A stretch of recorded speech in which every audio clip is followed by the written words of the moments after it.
ഇസ്ലാമിന്റെ അനന്തരാവകാശം മൊത്തം എടുത്ത് പരിശോധിച്ച് നോക്കിയാൽ മുസ്ലിമീങ്ങളെ സംബന്ധിച്ച് അവർക്ക് മാത്രമുള്ള ഒരു സ്വകാര്യ അഹങ്കാരം എന്ന് വേണമെങ്കിൽ പറയാം, അതല്ലെങ്കിൽ ഒരു സ്വകാര്യ സ്വത്ത് എന്ന് വേണമെങ്കിൽ പറയാവുന്ന മറ്റൊരു സമുദായത്തിനും ഒരു സമൂഹത്തിനും അവകാശപ്പെടാനില്ലാത്ത അത്രയും കൃത്യവും വ്യക്തവുമായ നിയമങ്ങളും നിർദ്ദേശങ്ങളുമാണ് ഇസ്ലാമിൽ അനന്തരാവകാശത്തിലുള്ളത്. അതെന്തുകൊണ്ടാണെന്ന് ചോദിച്ചാൽ അതിലൊന്ന്, അത് മനുഷ്യന്മാർ ഉണ്ടാക്കിയ നിയമമോ അല്ലെങ്കിൽ നിർദ്ദേശങ്ങളോ അല്ല. മനുഷ്യന്മാരുണ്ടാക്കുന്ന ഏത് നിയമങ്ങളിലും നിർദ്ദേശങ്ങളും അപ്ഡേഷനുകൾ ആവശ്യമുണ്ടാകും, പുനഃക്രമീകരണങ്ങൾ ആവശ്യമുണ്ടാകും, മാറ്റത്തിരുത്തലുകൾ ആവശ്യമുണ്ടാകും. എന്നാൽ അല്ലാഹു സുബ്ഹാനഹു വ തആല ഇറക്കിയ നിയമമായതുകൊണ്ട് തന്നെ അതിലിനി ഖിയാമത്ത് നാൾ വരേക്കും, മനുഷ്യന്മാർ ജീവിക്കുന്ന കാലം വരേക്കും ഒരു മാറ്റത്തിരുത്തലിന്റെയും ആവശ്യമില്ല. അതേപോലെ തന്നെ ഇസ്ലാമിലെ അനന്തരാവകാശത്തിന്റെ ഒരു പ്രത്യേകത, നമുക്കറിയാം, സമ്പത്ത് മനുഷ്യന്മാർ ഉള്ള കാലം മുതൽക്ക് തന്നെ സമ്പത്തുണ്ട്, സമ്പത്തിന്റെ ക്രയവിക്രയങ്ങളുണ്ട്, കൈമാറ്റങ്ങളൊക്കെ ഉണ്ട്, അനന്തരാവകാശങ്ങളുമുണ്ട്. പക്ഷെ നബി സല്ലല്ലാഹു അലൈഹി വസല്ലം വരുന്ന കാലഘട്ടത്തിൽ ഉണ്ടായിരുന്ന അനന്തരാവകാശ നിയമങ്ങളിലെ പോരായ്മകളെല്ലാം പരിഹരിച്ച് അതിലുള്ള അനീതികളെല്ലാം തിരുത്തിക്കൊണ്ടാണ് ഇസ്ലാമിലെ അനന്തരാവകാശ നിയമങ്ങൾ വന്നത്. ഉദാഹരണം പറഞ്ഞാൽ, ജാഹിലിയ്യത്തിൽ സ്ത്രീകളെ സംബന്ധിച്ചിടത്തോളം അവർക്ക് അനന്തരം ഉണ്ടായിരുന്നില്ല, ഭാര്യമാർക്ക് അനന്തരം ഉണ്ടായിരുന്നില്ല. കാരണം കുതിരസവാരി നടത്തുന്ന, യുദ്ധത്തിന് പോകുന്ന ആളുകൾക്ക് സമ്പത്ത് ആവശ്യമുള്ളൂ, അതുകൊണ്ട് തന്നെ അവർക്ക് മാത്രമേ ഒരു മയ്യത്തിന്റെ സ്വത്ത് കൊടുക്കാൻ പാടുള്ളൂ എന്നായിരുന്നു ജാഹിലിയ്യത്തിന്റെ രീതി എന്ന് പറഞ്ഞാൽ പുരുഷന്മാർ. കാരണം യുദ്ധത്തിന് പോകലും കുതിരസവാരിക്ക് നടത്തലും ജാഹിലിയ്യ കാലഘട്ടത്തിൽ പുരുഷന്മാരാണ്. അപ്പൊ അവർക്കേ സമ്പത്തിന് അധികാരമുള്ളൂ, സ്ത്രീകൾക്ക് അധികാരമില്ല. ഇത് ഇസ്ലാം തിരുത്തി സ്ത്രീകൾക്ക് അവരുടേതായ അവകാശങ്ങൾ വകച്ചു കൊടുത്തു. ഇനി പുരുഷന്മാർക്ക് തന്നെയും അവകാശങ്ങളിൽ നിശ്ചിതമായ ഓഹരികൾ നിർണയിച്ചു. എല്ലാ സ്വത്തും കണക്കില്ലാതെ എടുക്കുന്ന രീതിയല്ല, നിശ്ചിതമായ ഓഹരികൾ നിർണയിച്ച് കൃത്യമായ നീതിയോടുകൂടി നിർബന്ധമായും കൊടുത്തു വീട്ടേണ്ട ഒരു ബാധ്യതയായിക്കൊണ്ട് അനന്തരാവകാശത്തെ അല്ലാഹു സുബ്ഹാനഹു വ തആല നിയമിക്കുകയാണ്. ഈ അനന്തരാവകാശ നിയമങ്ങൾ മനസ്സിലാക്കുമ്പോൾ അടിസ്ഥാനപരമായ ഉലമാക്കൾ പണ്ഡിതന്മാർ ചൂണ്ടിക്കാണിച്ച മറ്റൊരു കാര്യമുണ്ട്. ഈ നിയമങ്ങളൊക്കെ തന്നെയും അള്ളാഹു നമുക്ക് മരിക്കുന്നതിന് മുമ്പ് വിശദീകരിച്ചത് എന്തിനാണ്? നമ്മൾ ഈ സന്ദർഭത്തിൽ മരിച്ചാൽ ഈ സ്വത്തൊക്കെ വേറൊരു ആളുകൾക്ക് പോകാനുള്ളതാണ്. അഥവാ ഞാൻ ഇപ്പോൾ മരിച്ചാൽ, അല്ലെങ്കിൽ ഏതെങ്കിലും ഒരു മനുഷ്യൻ മരിച്ചാൽ, അള്ളാഹു ഈ ഖുർആനിലും സുന്നത്തിലൊക്കെ പഠിപ്പിച്ചിട്ടുള്ള ഈ അനന്തരാവകാശികൾക്ക് പോകേണ്ടതാണ് എൻ്റെ സ്വത്ത് എന്ന ഒരു ബോധ്യം ഈ മനുഷ്യൻ ഉണ്ടാകണം. ഞാൻ കെട്ടിപ്പൂട്ടി വെച്ച് അള്ളാഹിന്റെ മാർഗത്തിൽ ചെലവഴിക്കാതെ, അല്ലെങ്കിൽ ആരാന്റെ മുതൽ ഇങ്ങോട്ട് വാരി കൊണ്ടുവന്ന് ഹക്കും ബാത്തിലും നോക്കാതെ ഹറാമായ രീതിയിൽ സമ്പാദിച്ചാൽ, അതുകൊണ്ടൊന്ന് എൻ്റെ ശ്വാസം നിലച്ചാൽ അതുകൊണ്ടൊന്നും എനിക്കൊരു ഉപകാരം കിട്ടില്ല. അത് ഈ പറയപ്പെട്ട എൻ്റെ മക്കൾക്കോ അല്ലെങ്കിൽ പേരക്കുട്ടികൾക്കോ അല്ലെങ്കിൽ അപ്പാക്കോ ഉമ്മാക്കോ അല്ലെങ്കിൽ സഹോദരനോ സഹോദരിക്കോ അല്ലെങ്കിൽ അവരാണെങ്കിൽ അവരുടെ മക്കൾക്കോ ഒക്കെ പോകേണ്ടതാണ്, ആരാന്റെ പോകേണ്ട സ്വത്താണ് എന്ന ഒരു ബോധ്യം മനുഷ്യന്മാർക്ക് ഉണ്ടാക്കി കൊടുക്കും കൂടി ഈ നിയമത്തിലൂടെ ഉണ്ട്. അതുപോലെ നമുക്കറിയാം, അടുത്ത കുടുംബക്കാർ തമ്മിലുള്ള ബന്ധങ്ങളെ ഊട്ടിയുറപ്പിക്കുക, ഈ കുടുംബങ്ങൾ തമ്മിലുള്ള സമ്പത്തിന്റെ പേരുള്ള കലഹങ്ങളെ ഇല്ലാതാക്കുക, ഇതൊക്കെ ഇസ്ലാമിന്റെ അനന്തരാവകാശ നിയമത്തിന്റെ പ്രത്യേകത. കാരണം ഈ ഇസ്ലാമിലുള്ള ഉള്ളതുപോലെ സ്വത്ത് ഒഴി വെച്ചാൽ ഒരു കച്ചറ ഉണ്ടാവില്ല. പിന്നെ എപ്പോഴാണ് ഈ കച്ചറ ഉണ്ടാകുന്നതെന്ന് ചോദിച്ചാൽ, പലപ്പോഴും ആങ്ങളെയും പെങ്ങളെയും തെറ്റിലും അടുത്ത കുടുംബക്കാർ തമ്മിൽ അക്രമത്തിലും കേസിലും കൂട്ടത്തിലും പോലെപ്പോഴാണ് ഇസ്ലാമല്ലാത്ത രീതിയിൽ, ഇസ്ലാമിൻ്റെതല്ലാത്ത രീതിയിൽ ഓരി വെക്കുക, അല്ലെങ്കിൽ ആങ്ങളാരെ ഒരു മേൽക്കൈ കാണിക്കുക, പെങ്ങന്മാരെ ഒതുക്കുക, അല്ലെങ്കിൽ പെൺകുട്ടികൾ ഒതുക്കുക, ഇങ്ങനൊന്നും ഇസ്ലാമിൽ ഒരു നിയമമാണ്. വിശദമായി പറയാം. ഇസ്ലാമിന് അനുസരിച്ചുകൊണ്ട് നിയമങ്ങൾ സമ്പത്ത് ഓരി വെക്കുകയാണെങ്കിൽ ഒരു പ്രശ്നവും മുസ്ലിം സമുദായത്തെ സംബന്ധിച്ചിടത്തോളം സമ്പത്തിന്റെ വിഷയത്തിൽ ഉണ്ടാവുകയില്ല. ഇനി ഇസ്ലാമിന്റെ ഈ അനന്തരാവകാശ നിയമങ്ങളെ മാറ്റേണ്ടതുണ്ടോ? അപ്പോൾ ചില ആളുകളൊക്കെ ഡൽഹിയിൽ പോയിട്ട് നിരാഹാരം നമ്മൾ കേട്ടു, ആണിനും പെണ്ണിനും ഒരുപോലെ സ്വത്ത് കൊടുക്കണം. വേറൊരു വക്കീല് ഇസ്ലാമിന്റെ അനന്തരാവകാശ നിയമങ്ങൾ മോശമാണ്, പെൺകുട്ടികൾ മാത്രമാണെങ്കിൽ ആൺകുട്ടികളില്ലെങ്കിൽ പിന്നെ സഹോദരന്മാർക്ക് സ്വത്ത് പോകും, അതുകൊണ്ട് സഹോദരന്മാർക്ക് സ്വത്ത് പോകാൻ പാടില്ല, അതുകൊണ്ട് എൻ്റെ പെൺകുട്ടിയൊക്കെ മുഴുവൻ സ്വത്ത് കിട്ടണം എന്ന് പറഞ്ഞുകൊണ്ട് ഇസ്ലാമിന്റെ നിയമങ്ങളെ ഓവർടേക്ക് ചെയ്യാൻ വേണ്ടി പരിശ്രമിച്ചുകൊണ്ടിരിക്കുന്ന ചില മുസ്ലിം നാമധാരികളായ ആളുകൾ. ഇവിടെ നമ്മൾ മനസ്സിലാക്കേണ്ടത്, അല്ലാഹു സുബ്ഹാനഹു വ തആല ദീൻ എന്ന് പറഞ്ഞാൽ അൽയൗമ അക്മൽതു ലക്കും ദീനക്കും, നിങ്ങൾക്ക് ഈ ദിവസം ദീൻ പൂർത്തീകരിച്ചു തന്നിട്ടുണ്ട്. ആ പൂർത്തീകരിക്കപ്പെട്ട നിയമത്തിൽ അനന്തരാവകാശ നിയമങ്ങളും പൂർത്തീകരിക്കപ്പെട്ടിട്ടുണ്ട്. അതിൽ ഇനി ഒരു നിയമം പോലും കാലാനുസൃതമായി പരിഷ്കരിക്കേണ്ടതോ മാറ്റിത്തിരുത്തേണ്ടതോ ഇല്ല. അതൊക്കെ പരിഷ്കരിച്ചും മാറ്റത്തിരുത്തലുകൾ വരുത്തിയും തന്നെയാണ് ഇസ്ലാം പൂർത്തീകരിക്കപ്പെടുന്നത്. ഇനി ഒരു തിരുത്തലോ, ഇനി പെണ്ണിന്റെ ഓഹരിക്ക് കുറച്ച് കുറവുണ്ട് അതുകൊണ്ട് നമുക്ക് കുറച്ച് കൂട്ടി കൊടുക്കുക, അല്ലെങ്കിൽ ആണിന്റെ ഓഹരി കുറച്ച് കൂടുതലാണ് ഇനി പെണ്ണിന്റെ ഓഹരി കുറച്ച് എടുത്തു കൊടുക്കുക, അതൊന്നുമില്ല. കാരണം ഈ നിയമം ഉണ്ടാക്കിയത് അള്ളയാണ്. വമൻ അഹ്സനു മിനല്ലാഹി ഹുക്മൻ, ശുദ്ധ ഖുർആൻ സൂറത്ത് മാഇദയിൽ അല്ലാഹു പറഞ്ഞാണ് വമൻ അഹ്സനു മിനല്ലാഹി ഹുക്മൻ, അല്ലാഹു സുബ്ഹാനഹു വ തആലയേക്കാൾ നല്ല വിധി പറഞ്ഞവൻ ആരാന്നുള്ളത്. പടച്ചോനേക്കാൾ നന്നായി വിധി പറയാൻ ശേഷിയുള്ള ഏതെങ്കിലും പടപ്പുണ്ടോ? അള്ളാഹുവിന്റെ നിയമത്തിൽ ഒരു ന്യൂനത ഉണ്ടാവില്ല. അത് ശരീഅത്തിലെ നിയമങ്ങൾ ഉണ്ടാവില്ല. ഇനി അള്ളാഹു സുബ്ഹാനഹു വ തആല ഏത് കാര്യങ്ങളാണ്, ഇബാദത്താണെങ്കിലും മുആമലത്താണെങ്കിലും അതുപോലെ തന്നെ വ്യക്തിപരമായ ബന്ധങ്ങളാണെങ്കിലും ഒന്നിലും ഒരു പോരായ്മ ഉണ്ടാവില്ല. അതുകൊണ്ട് തന്നെ ഈ നിയമങ്ങളിലും അതില്ല. വിശുദ്ധ ഖുർആൻ തന്നെ വീണ്ടും പറയുന്നു, സുമ്മ ജഅൽനാക അലാ ശരീഅത്തിൻ മിനൽ അംരി ഫത്തബിഅഹാ. നബിയെ, നിങ്ങൾക്കൊരു ശരീഅത്തിലാണ് ഞാൻ നിങ്ങളെ വിട്ടിട്ടുള്ളത്, ആ ശരീഅത്തിൽ നിങ്ങൾ പിൻപറ്റണം. വലാ തത്തബിഅ അഹ്വാഅ അല്ലദീന ലാ യഅലമൂൻ. എന്നാൽ വിവരമില്ലാത്ത വിവരദോഷികളായ ചില ആളുകൾ പല നിയമങ്ങളും പല ആദർശങ്ങളും പല വിമർശനങ്ങളും പറയും. അതൊന്നും വലാ തത്തബിഅ, നീ പിൻപറ്റാൻ പാടില്ല. അഹ്വാഅ അല്ലദീന ലാ യഅലമൂൻ. അപ്പോൾ അല്ലാഹുവിന്റെ നിയമത്തെ മറികടക്കാൻ വേണ്ടി പരിശ്രമിക്കുന്നവർ വിവരം കെട്ടവരാണ് എന്നാണ് അല്ലാഹു സുബ്ഹാനഹു വ തആല സൂറത്തു ജാസിയയിൽ നമ്മെ ഉണർത്തിയിട്ടുള്ളത്. അപ്പോൾ സഹോദരന്മാർ, ഇതൊക്കെ അടിസ്ഥാനപരമായി ആമുഖമായി കൊണ്ട് ചില കാര്യങ്ങൾ മനസ്സിലാക്കണം. ഇനി മാത്രമല്ല, അള്ളാഹുവിന്റെ നിയമങ്ങൾ അതെന്തായിരുന്നാലും അത് ഒരുപക്ഷെ നമുക്ക് അതിന്റെ ഹിക്മത്തുകൾ പൂർണ്ണമായി മനസ്സിലാകണമെന്നില്ല. എല്ലാ കാര്യങ്ങളും ഹിക്മത്തുകൾക്ക് പൂർണ്ണം മനസ്സിലായിട്ടുണ്ടോ? അപ്പൊ നമ്മൾ ളുഹ്ർ ഇമാം ഉറക്കോതിയിട്ടില്ല, നമ്മൾ ഉറക്ക ആമീൻ പറഞ്ഞിട്ടില്ല. പക്ഷേ ളുഹ്റിന്റെ അതേ സമയത്താണ് നമ്മൾ ജുമുഅ നിസ്കരിക്കുമ്പോൾ അതേ ഇമാം നിസ്കാരത്തിൽ ഉറക്കോതും, നമ്മൾ ഉറക്കാമീൻ പറയും. അതെന്താ അങ്ങനെ? എന്താ വെള്ളിയാഴ്ച മാത്രം ഉറക്കോതല്? അതങ്ങനെയാണ് നബി സല്ലല്ലാഹു അലൈഹി വസല്ലം പഠിപ്പിച്ചത്. അപ്പൊ അങ്ങനെ പ്രവാചകൻ പഠിപ്പിച്ചത് ആ ശരീഅത്ത് അങ്ങനെ പിൻപറ്റുക. അതേപോലെ തന്നെ മഗ്‌രിബ് നിസ്കരിക്കുമ്പോൾ 2 റക്അത്തിൽ ഉറക്കോതും, 3ാമത്തെ റക്അത്തിൽ മെല്ലോതും, അതേ സൂറത്തുൽ ഫാത്തിഹ അതേ ഇമാം അതേ നിസ്കാരത്തിൽ തന്നെ അങ്ങനെയാണ്. അതെന്തുകൊണ്ടാണെന്ന് ചോദിച്ചാൽ അത് അള്ളാഹിന്റെ ശരീഅത്ത് അങ്ങനെയാണ്, അങ്ങനെ തന്നെ പിൻപറ്റുക. അങ്ങനെ ഇല്ലെങ്കിൽ എന്താ ഉണ്ടാകുക? മനുഷ്യന്മാരെ സംബന്ധിച്ചിടത്തോളം അള്ളാഹിന്റെ ദീൻ മെല്ലെ മെല്ലെ തെറ്റിപ്പോകും.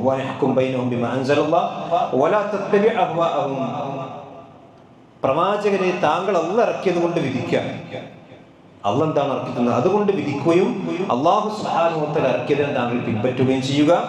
വലാ തത്തബി അഹ്വാഅഹും, ജനങ്ങളെ അവക്കനുസരിച്ചുകൊണ്ട് നിങ്ങൾ നിൽക്കാൻ പാടില്ല. വഹദർഹും അൻ യഫ്തിനൂക അൻ ബഅദി മാ അൻസലല്ലാഹു ഇലൈക, താങ്കൾക്ക് അള്ളാഹ് ഇറക്കി തന്ന കാര്യങ്ങളിൽ നിന്ന് താങ്കളെ അവർ തെറ്റിക്കാതിരിക്കട്ടെ. അങ്ങനെ ഉണ്ടാവുമല്ലോ. ഇതൊക്കെ പഴയ 6ാം നൂറ്റാണ്ടിൽ ബസ് കിട്ടാത്ത ആൾക്കാരാണ്, അതൊക്കെ 6ാം നൂറ്റാണ്ടിൽ നിയമമല്ലേ, ഇതൊക്കെ പരിഷ്കരിച്ച എയുടെ കാലഘട്ടത്തിലെ നിയമങ്ങളാണെന്നൊക്കെ പറഞ്ഞിട്ട് പല രൂപത്തിലും ഇതിനൊക്കെ ആക്ഷേപിക്കുന്ന ആളുകളുണ്ടാവും. എന്നാൽ ഫഇൻ തവല്ലൂ ഫഅലം അന്നമാ യുരീദുല്ലാഹു യുസീബഹും ബിബഅദി ദുനൂബിഹിം വഇന്ന കസീറൻ മിനന്നാസി ലഫാസിഖൂൻ. അവരുടെ ചില തിന്മകളെ കൊണ്ട് അല്ലാഹു അവരുടെ ദീനിനെ തെറ്റിക്കാൻ ഉദ്ദേശിക്കാൻ. അതുകൊണ്ട് തന്നെ അവർ അധിക ആളുകളും ഫാസിഖുകളാണ്. ഇനി അള്ളാഹിന്റെ നിയമം തെറ്റിച്ച് വേറെ നിയമം കൊണ്ടുവരാണെങ്കിൽ അത് ജാഹിലിയത്തിന്റെ നിയമമായിരിക്കും. അഫഹുക്കുമുൽ ജാഹിലിയ്യത്തി യബ്ഗൂൻ, ജാഹിലിയത്തിന്റെ നിയമമാണോ അവർ ആഗ്രഹിക്കുന്നത്. അപ്പൊ സഹോദരന്മാരെ, ഏത് വിഷയത്തിലുള്ളതാണെങ്കിലും അള്ളാഹുവിന്റെ ദീനിന്റെ നിയമങ്ങൾ നമ്മൾ കൃത്യമായി പാലിച്ച് ആ രീതിയിൽ തന്നെ പഠിച്ച് മനസ്സിലാക്കാൻ ശ്രദ്ധിക്കണം. അതിൽ ഏതെങ്കിലും ഒരു നിയമത്തിൽ നമ്മുടെ വക ഒരു ഗവേഷണം നടത്തി അല്ലെങ്കിൽ നമ്മുടെ വക ഒരു പുതിയ കണ്ടെത്തലുകൾ നടത്തി ആ നിയമം തെറ്റാണ് അതുകൊണ്ട് ഈ നിയമമാണ് കുറച്ചുകൂടി ശരി എന്ന് പറയുന്ന രീതി ഒരിക്കലും ഉണ്ടാകാൻ പാടുള്ളതല്ല. പ്രത്യേകിച്ചും ശരീഅത്തിന്റെ ഇത്തരത്തിലുള്ള നിയമങ്ങൾ നമ്മൾ കൃത്യമായി മനസ്സിലാക്കണം. ഇനി ഇവിടെ അനന്തരാവകാശവുമായി കൊണ്ട് ബന്ധപ്പെട്ടുകൊണ്ട് നമ്മൾ മനസ്സിലാക്കേണ്ട മുസ്ലിമീങ്ങളിൽ തന്നെ പല ആളുകൾക്കുമുള്ള ഒരു തെറ്റിദ്ധാരണ എന്താ ചോദിച്ചാൽ, ഇപ്പൊ സ്ത്രീകളെ സംബന്ധിച്ചിടത്തോളം സ്ത്രീകൾക്ക് സ്വത്തിൽ എപ്പോഴും പകുതി കൊടുത്തിട്ടുള്ളൂ, ആണുങ്ങൾക്കാണ് എപ്പോഴും അല്ലാഹു മുപ്പൂലി കൊടുത്തത്. അത് ഭയങ്കരമായൊരു അനീതിയാണല്ലോ. ഇസ്ലാമിക അനന്തരാവകാശത്തിൽ പെണ്ണുങ്ങൾക്ക് എപ്പോഴും പകുതി, ആണിന്റെ പകുതിയല്ലോ. അതുകൊണ്ട് സമ്പത്തിന്റെ വിഷയത്തിൽ ഇത് കൃത്യമായൊരു അനീതിയല്ലേ എന്നതാണ് സമൂഹത്തിലുള്ള വലിയൊരു തെറ്റിദ്ധാരണ. യഥാർത്ഥത്തിൽ ഇത് ശരീഅത്തിന്റെ അല്ലെങ്കിൽ ഇസ്ലാമിന്റെ അനന്തരാവകാശവുമായി കൊണ്ട് ബന്ധപ്പെട്ട 3 ആയത്തുകളാണ് ഖുർആനിലുള്ളത്. സൂറത്തുൽ നിസാഇന്റെ ആദ്യ ഭാഗത്തിൽ 2 ആയത്തും സൂറത്തുൽ നിസാഇന്റെ അവസാന ഭാഗത്തുള്ള ഒരായത്തും, അവസാനത്തെ ആയത്തും. ഈ 3 ആയത്തുകളും പരിശോധിച്ച് അതിന്റെ അർത്ഥം പോലും മനസ്സിലാക്കിയ ഒരാളും ഇത് പറയില്ല. കാരണം വിശുദ്ധ ഖുർആൻ തന്നെ അല്ലാഹു പറഞ്ഞു, ലിർരിജാലി നസീബും മിമ്മാ തറക്കൽ വാലിദാനി വൽ അഖറബൂൻ. പുരുഷന്മാർക്ക് അവരുടെ മാതാപിതാക്കളും അവരുടെ ഏറ്റവും അടുത്ത കുടുംബക്കാരും വിട്ടേച്ച് പോയ സ്വത്തിൽ അവകാശമുണ്ട്. പിന്നെ പറഞ്ഞു വലി നിസാഇ നസീബും മിമ്മാ തറക്കൽ വാലിദാനി വൽ അഖറബൂൻ. അതേ പ്രയോഗം തന്നെ പുരുഷന്മാർക്കുള്ളതുപോലെ തന്നെ സ്ത്രീകൾക്കും മാതാപിതാക്കളുടെ സ്വത്തിലും ഏറ്റവും അടുത്ത കുടുംബക്കാരുടെ സ്വത്തിലും അവകാശമുണ്ട്. മിമ്മാ ഖല്ല മിൻഹു ഔ കസുറ. ആ സ്വത്ത് എത്ര കുറവാണെങ്കിലും എത്ര കൂടിയതാണെങ്കിലും, ഈ സ്വത്ത് കുറവാണതുകൊണ്ട് പെൺകുട്ടിക്ക് കൊടുക്കാല്ല, ആൺകുട്ടിക്ക് മാത്രമേ ഉള്ളൂ, അതില്ല. മാതാപിതാക്കളുടെയും ഏറ്റവും അടുത്ത കുടുംബക്കാരുടെയും സ്വത്തിൽ ആണുങ്ങൾക്കും അവകാശമുണ്ട്, അതേപോലെ തന്നെ പെണ്ണുങ്ങൾക്കും അവകാശമുണ്ട്. ഫരീളത്തും മിനല്ലാഹ്. ഇത് അല്ലാഹു സുബ്ഹാനഹു വ തആല നസീബ് മഫ്റൂദ, ഇത് അല്ലാഹു സുബ്ഹാനഹു വ തആല ഫർളാക്കിയ നസീബാണ് എന്നതാണ്. യഥാർത്ഥത്തിൽ നമ്മൾ മനസ്സിലാക്കേണ്ടത് വെച്ചാൽ, ഇസ്ലാമിലെ അനന്തരാവകാശം എന്ന് പറയുന്നത്, ഇത് പലപ്പോഴും പല ആളുകളും മനസ്സിലാക്കാത്തൊരു കാര്യമാണ്. ഇസ്ലാമിലെ സ്വത്ത് ഓരി വെക്കുന്നത് ഒരിക്കലും ആൺ പെൺ മാനദണ്ഡം നോക്കിയിട്ടേ അല്ല. നമ്മൾ ശരിക്കും മനസ്സിലാക്കുക, ഇസ്ലാമിൽ സ്വത്ത് ഓരി വെക്കുന്നത് ആൺ പെൺ മാനദണ്ഡം എന്നുള്ളതല്ല ഇസ്ലാമിലെ അനന്തരാവകാശത്തിന്റെ മാനദണ്ഡം. ചില സ്ഥലങ്ങളിൽ ആണിനും പെണ്ണിനും ഒരേ ഓരി കിട്ടുന്ന സന്ദർഭങ്ങളുണ്ട്. ചില സ്ഥലങ്ങളിൽ ആണിനേക്കാൾ കൂടുതൽ സ്വത്ത് കിട്ടുന്ന സ്ഥലങ്ങളുണ്ട്. ചില സ്ഥലങ്ങളിൽ പെണ്ണിനേക്കാൾ കുറവ് സ്വത്ത് ആണിന് കിട്ടും. എന്ന് പറഞ്ഞാൽ ആണിൻ്റെക്കാൾ കുറവ് ചിലപ്പോൾ പെണ്ണിന് കിട്ടും, ചിലപ്പോൾ പെണ്ണിന് കൂടുതൽ കിട്ടും, ചിലപ്പോൾ ആണിനും പെണ്ണിനും തുല്യമായിട്ട് കിട്ടും. ഇതൊക്കെ വിശുദ്ധ ഖുർആൻ തന്നെ കാണാൻ കഴിയും. അപ്പൊ നമുക്കറിയാം, ഒരാൾ വിശുദ്ധ ഖുർആൻ തന്നെ സൂറത്തു നിസായിലെ 11-ാമത്തെ ആയത്ത്, വലി അബവൈഹി ലികുല്ലി വാഹിദി മിൻഹും സുദുസു മിമ്മാ തറക ഇൻ കാന ലഹു വലദ്. ഒരാൾ മരിച്ചാൽ ആ മയ്യിത്തിന് മക്കളുണ്ടെങ്കിൽ ബാപ്പക്കും ഉമ്മക്കും 6/1 സ്വത്ത്. നമുക്കറിയാം, ബാപ്പ എന്ന പുരുഷനും ഉമ്മ എന്ന സ്ത്രീക്കും തുല്യമായ അവകാശമാണ്. അവിടെ വാപ്പ പുരുഷനാണ്, ഉമ്മ പെണ്ണാണ്. അതുകൊണ്ട് ഉമ്മാനേക്കാൾ കൂടുതൽ സ്വത്ത് വാപ്പക്ക് ഇല്ല. ഇത് ഖുർആൻ പറഞ്ഞു, വലികുല്ലി വാഹിദി മിൻഹും സുദുസ്. അപ്പൊ അവിടെ ആൺ പെൺ എന്നതല്ല മാനദണ്ഡം. ഇനി അതേപോലെ തന്നെ സൂറത്തു നിസായിൽ തന്നെ അടുത്ത ആയത്തിൽ പറയും, വൈൻ കാന റജുലുൻ യൂറസു കലാലത്തൻ അബി ഇംറഅത്തുൻ. ഒരാള് മരിച്ചു, അയാൾക്ക് വാപ്പില്ല, മക്കളുമില്ല, സഹോദരന്മാര് മാത്രമേ, ഉമ്മത്തെ സഹോദരന്മാര് മാത്രമേ. ഇതൊക്കെ ഖുർആനിലുള്ളതാണ്. അത് നമ്മൾ ആകെ കേട്ടെന്ന് വെച്ചാൽ ആണിന് 2 വരിട്ടുണ്ട്, ഇത് മാത്രമേ നമ്മൾ കേട്ടിട്ടുള്ളൂ. എന്നാ ആയത്തിന്റെ ബാക്കിയാണിത്. ആണിനും പെണ്ണിനും ഒരേ ഓരിയാണ്. പിതാവാകുന്ന പുരുഷനും ഉമ്മയാകുന്ന സ്ത്രീക്കും ഒരേ ഓരി. ഇനി സൂറത്തുൽ നിസായിലെ 12-ാമത്തെ ആയത്തിൽ പറയാണ്, ബാപ്പി, ഒരു മയ്യത്തിന് ബാപ്പിയില്ല, മോൾക്കും ആളില്ല, താഴത്തേക്കും ആളില്ല, മക്കളുമില്ല, ബാപ്പിയില്ല. ബാപ്പന്റെ അപ്പം അങ്ങോട്ടുമില്ല, മക്കൾ ഇങ്ങോട്ടുമില്ല. പിന്നെ ഉമ്മ എത്ര സഹോദരന്മാർ മാത്രമേ ഉള്ളൂ. അവിടെ അല്ലാഹു സുബ്ഹാനഹു വ തആല പറഞ്ഞത്, കലാലത്തിൻ അവ ഇംറഅത്തുൻ ഔ അഖുൻ ഔ അഖുൻ ഔ അഖ്തുൻ ഫലികുല്ലി വാഹിദിൻ മിൻഹും സുദുസ്. അവിടെ ഉമ്മത്തെ സഹോദരനും സഹോദരിക്കും ആണിനും പെണ്ണിനും ഒരേ ഓഹരിയാണ്. സൂറത്തുൽ നിസായിലുള്ളതാണ്. 2 തെളിവ് പറഞ്ഞു. അപ്പൊ എപ്പോഴും ആണിന്റെ പകുതി മാത്രമേ പെണ്ണിന് സ്വത്ത് കിട്ടുകയുള്ളൂ എന്ന വാദം ഖുർആനിലെ തരും. ആയത്തിനെ പിടിച്ചിട്ടില്ല. ആയത്ത് മുഴുവൻ ഓതിയാൽ തന്നെ ഞാൻ ഈ പറഞ്ഞ 2 കാര്യങ്ങൾ കിട്ടും. ഉമ്മും ബാപ്പിയത്തെ സഹോദരന്മാർക്കും ഒരേപോലെ സ്വത്ത് വലിക്കേണ്ടത്, അതേപോലെ തന്നെ ബാപ്പയ്ക്കും ഉമ്മക്കും മക്കളുണ്ടെങ്കിൽ ഒരുപോലെ കിട്ടും. അപ്പൊ ആൺ പെൺ മാനദണ്ഡം അല്ല ഇവിടെ. ഇനി നിങ്ങൾ ആലോചിച്ചത് ആൺ സമമായിട്ട്. ഇനി ആണിനേക്കാൾ കൂടുതൽ പെണ്ണിന് കിട്ടും, ചിലപ്പോൾ ആണിനേക്കാൾ കൂടുതൽ പെണ്ണിന് സ്വത്ത് കിട്ടും. ഇതൊന്നും നമ്മൾ ആൾക്ക് കേട്ടാൽ അത്ഭുതം. അങ്ങനെ കണ്ടോ നോക്കിക്കോ. ഒരാളെ സംബന്ധിച്ചിടത്തോളം ഏറ്റവും സിമ്പിളായി പറയാം, ഒരു സ്ത്രീ മരിച്ചു, ആ സ്ത്രീക്ക് ഭർത്താവുണ്ട്, ഒരു മകളുണ്ട്. നോക്കിക്കോ, ആ സ്ത്രീക്ക് ഒരു ഭർത്താവുണ്ട്, മകളുണ്ട്. മകളുള്ളതുകൊണ്ട് ഭർത്താവിന് 4/1 സ്വത്ത് കിട്ടും. ആ മകൾക്ക് പകുതി സ്വത്ത് കിട്ടും. ബാപ്പയാകുന്ന പുരുഷന് 4/1 കിട്ടുമ്പോൾ ആ മകളാകുന്ന സ്ത്രീക്ക് സ്വത്തിന്റെ പകുതി കിട്ടും. ഖുർആൻ പറഞ്ഞു. അപ്പൊ പെണ്ണിനെ സംബന്ധിച്ചിടത്തോളം ചിലപ്പോൾ ആണിനേക്കാൾ കൂടുതൽ കിട്ടുന്ന സന്ദർഭമുണ്ട്, ഒന്നിച്ച് കിട്ടുന്ന സന്ദർഭമുണ്ട്, എന്നാൽ പുരുഷനേക്കാൾ കുറഞ്ഞു കിട്ടുന്ന സന്ദർഭം. അവിടെയാണ് നമ്മൾ ഇതിന്റെ അടിസ്ഥാനപരമായ മാനദണ്ഡം എവിടെയാണ്. ഈ ഇസ്ലാമിൽ ഈ പറഞ്ഞ നിയമങ്ങളൊക്കെ ഉണ്ടാക്കിയതിന്റെ മാനദണ്ഡം ആണ് പെണ്ണെന്നുള്ളതല്ല. 3 മാനദണ്ഡങ്ങളാണ് ഇസ്ലാമിൽ അനന്തരാവകാശത്തിന് ഉള്ളത്. ഈ 3 മാനദണ്ഡങ്ങൾ വെച്ചുകൊണ്ടാണ് ഇസ്ലാമിലെ അനന്തരാവകാശങ്ങൾ എല്ലാ നിയമങ്ങളും ഉണ്ടാക്കിയിട്ടുള്ളത്. അതിലൊന്നെന്താണെന്ന് വെച്ചാൽ മയ്യത്തിനോട് ഏറ്റവും രക്തബന്ധം കൊണ്ടും കെട്ടുബന്ധം കൊണ്ടും ഏറ്റവും അടുത്തതാരാണെന്ന് ആദ്യം നോക്കുക. മയ്യത്തിനോട് ഏറ്റവും അടുത്തത്. അത് റസൂലുള്ളാഹി പറഞ്ഞ അൽഹിഖുൽ ഫറായിദ ബിഅഹ്ലിഹ, ഫറായിദുകൾ നിങ്ങൾ അതിൻ്റെ ആളുകൾക്ക് വേഗം ചേർത്ത് കൊടുക്കണം. അപ്പോൾ മയ്യത്തിനോട് ഏറ്റവും അടുത്ത ആളുകൾക്കാണ് സ്വത്ത് കിട്ടുക. അതാണെങ്കിലും പെണ്ണാണ്. ഇപ്പൊ നോക്കിക്കോ, മയ്യത്തിനോട് ഏറ്റവും അടുത്ത ആളുകൾ എന്ന് പറഞ്ഞാൽ ഒരു നിലക്കും മയ്യത്തിന്റെ സ്വത്ത് തടയപ്പെടാത്ത ആൾക്കാരാണ് ബാപ്പ, മകൻ, മകള്, ഭാര്യ, ഭർത്താവ്. ഇവരൊക്കെ ഇതിൽ ആണുണ്ടല്ലോ പെണ്ണുണ്ട്. ഇവർക്കൊക്കെ എങ്ങനെയാണ് സ്വത്ത്? ഇവർ ജീവിച്ചിരിക്കുന്നവരാണെങ്കിൽ ബാപ്പാക്ക് സ്വത്തിട്ട്, ഉമ്മാക്ക് സ്വത്തുണ്ട്, മകനുണ്ടോ, മകൾക്കുണ്ട്, ഭാര്യക്കുണ്ട്, ഭർത്താവിനുണ്ട്. ഈ 6 ആളുകളെ സംബന്ധിച്ചിടത്തോളം എപ്പോഴും അവർക്ക് സ്വത്ത്, ഇവർക്ക് ഹയാത്തുണ്ടോ അവർക്ക് സ്വത്തുണ്ടാവും. ഇതിലാണുണ്ട് പെണ്ണുണ്ട്. അപ്പൊ മയ്യത്തിനോട് ഏറ്റവും അടുത്ത് ഇപ്പൊ മകനുണ്ട്, മകന്റെ മകനുണ്ട് എങ്കിൽ മകന്റെ മകന് കിട്ടൂല, മകനെ കിട്ടുള്ളൂ. കാരണം മയ്യത്തിനോട് മകന്റെ മകനേക്കാൾ കൂടുതൽ അടുത്തത് മകനാണ്. അതുകൊണ്ട് മകന് കിട്ടും. ബാപ്പിയുണ്ട്, വാപ്പാന്റെ വാപ്പിയുണ്ട്. മയ്യത്തിന് ബാപ്പിയുണ്ട്, വാപ്പാന്റെ വാപ്പിയുണ്ട്. വാപ്പാന്റെ വാപ്പ കിട്ടൂല. കാരണം ആ മയ്യത്തിനോട് കൂടുതൽ അടുത്തത് ഈ മയ്യത്തിന്റെ പിതാവാണ്. അപ്പൊ അതാണ് ഒരു മാനദണ്ഡം എന്ന് പറഞ്ഞാൽ മയ്യത്തിനോട് ഏറ്റവും അടുത്തവർ ആരാണോ അവർക്കാണ് സ്വത്ത്. അതാണ് ഒരു മാനദണ്ഡം. ഇനിയിപ്പോ ഒരു മയ്യത്തിനെ സംബന്ധിച്ചിടത്തോളം പിന്നെ പെൺകുട്ടികൾ മാത്രമേ ഉള്ളൂ. പെൺകുട്ടികൾ മാത്രം ഉണ്ടാകുമ്പോൾ സഹോദരന്മാർക്ക് സ്വത്ത് പോകും. അപ്പൊ വാപ്പി ഉമ്മ ഒത്തൊരു സഹോദരനുണ്ട്, ഉമ്മ മാത്രത്തെ സഹോദരനുണ്ട്. ഉമ്മ മാത്രത്തെ സഹോദരൻ സ്വത്ത് കിട്ടൂല, ബാപ്പ ഉമ്മയൊത്ത സഹോദരന് കിട്ടുള്ളൂ. കാരണം ഉമ്മ മാത്രത്തെ സഹോദരനേക്കാൾ കുറച്ചുകൂടി അടുപ്പമുള്ളത് ബാപ്പ ഉമ്മയൊത്ത സഹോദരനാണ്. അപ്പൊ മയ്യത്തിനോട് ഈ അനന്തരാവകാശികളിൽ ആരാണോ ഏറ്റവും അടുപ്പം കാണിക്കുന്നത്, ഖറാബത്ത് ഏറ്റവും ഉള്ളത്, അവർക്കാണ് സ്വത്ത് ആദ്യം കൊടുക്കുക, അല്ലെങ്കിൽ ആ സ്വത്ത് ഉണ്ടാകുക. അതാണ് ഒരു മാനദണ്ഡം. രണ്ടാമത്തെ മാനദണ്ഡം ഇളം തലമുറ, പഴയ തലമുറ. ഈ തലമുറ ഇസ്ലാം പരിഗണിക്കുന്നുണ്ട്.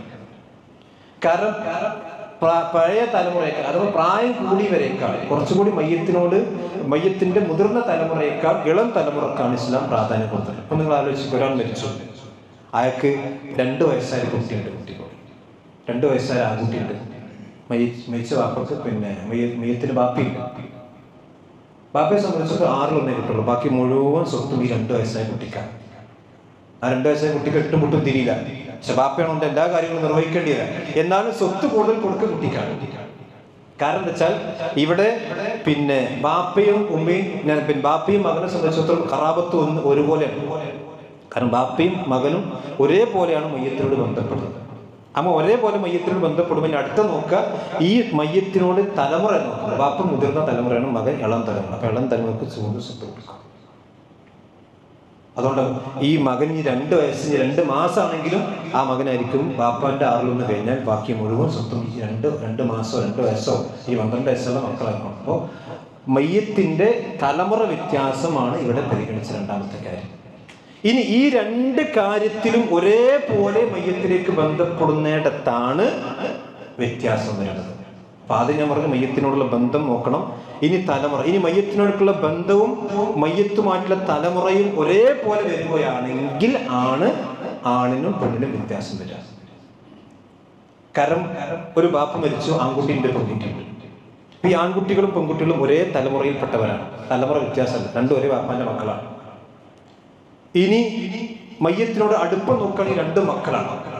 അപ്പൊ പിന്നെ മൂന്നാമത്തെ മാനദണ്ഡം ശരീഅത്ത് പരിഗണിക്കുന്നത് ഈ അനന്തരാവകാശികളിൽ ആർക്കാണ് സാമ്പത്തിക ബാധ്യത കൂടുതലുള്ളത്, അവർക്ക് കുറച്ച് സ്വത്ത് മറ്റുള്ള അപേക്ഷിച്ച് കൊടുക്കും.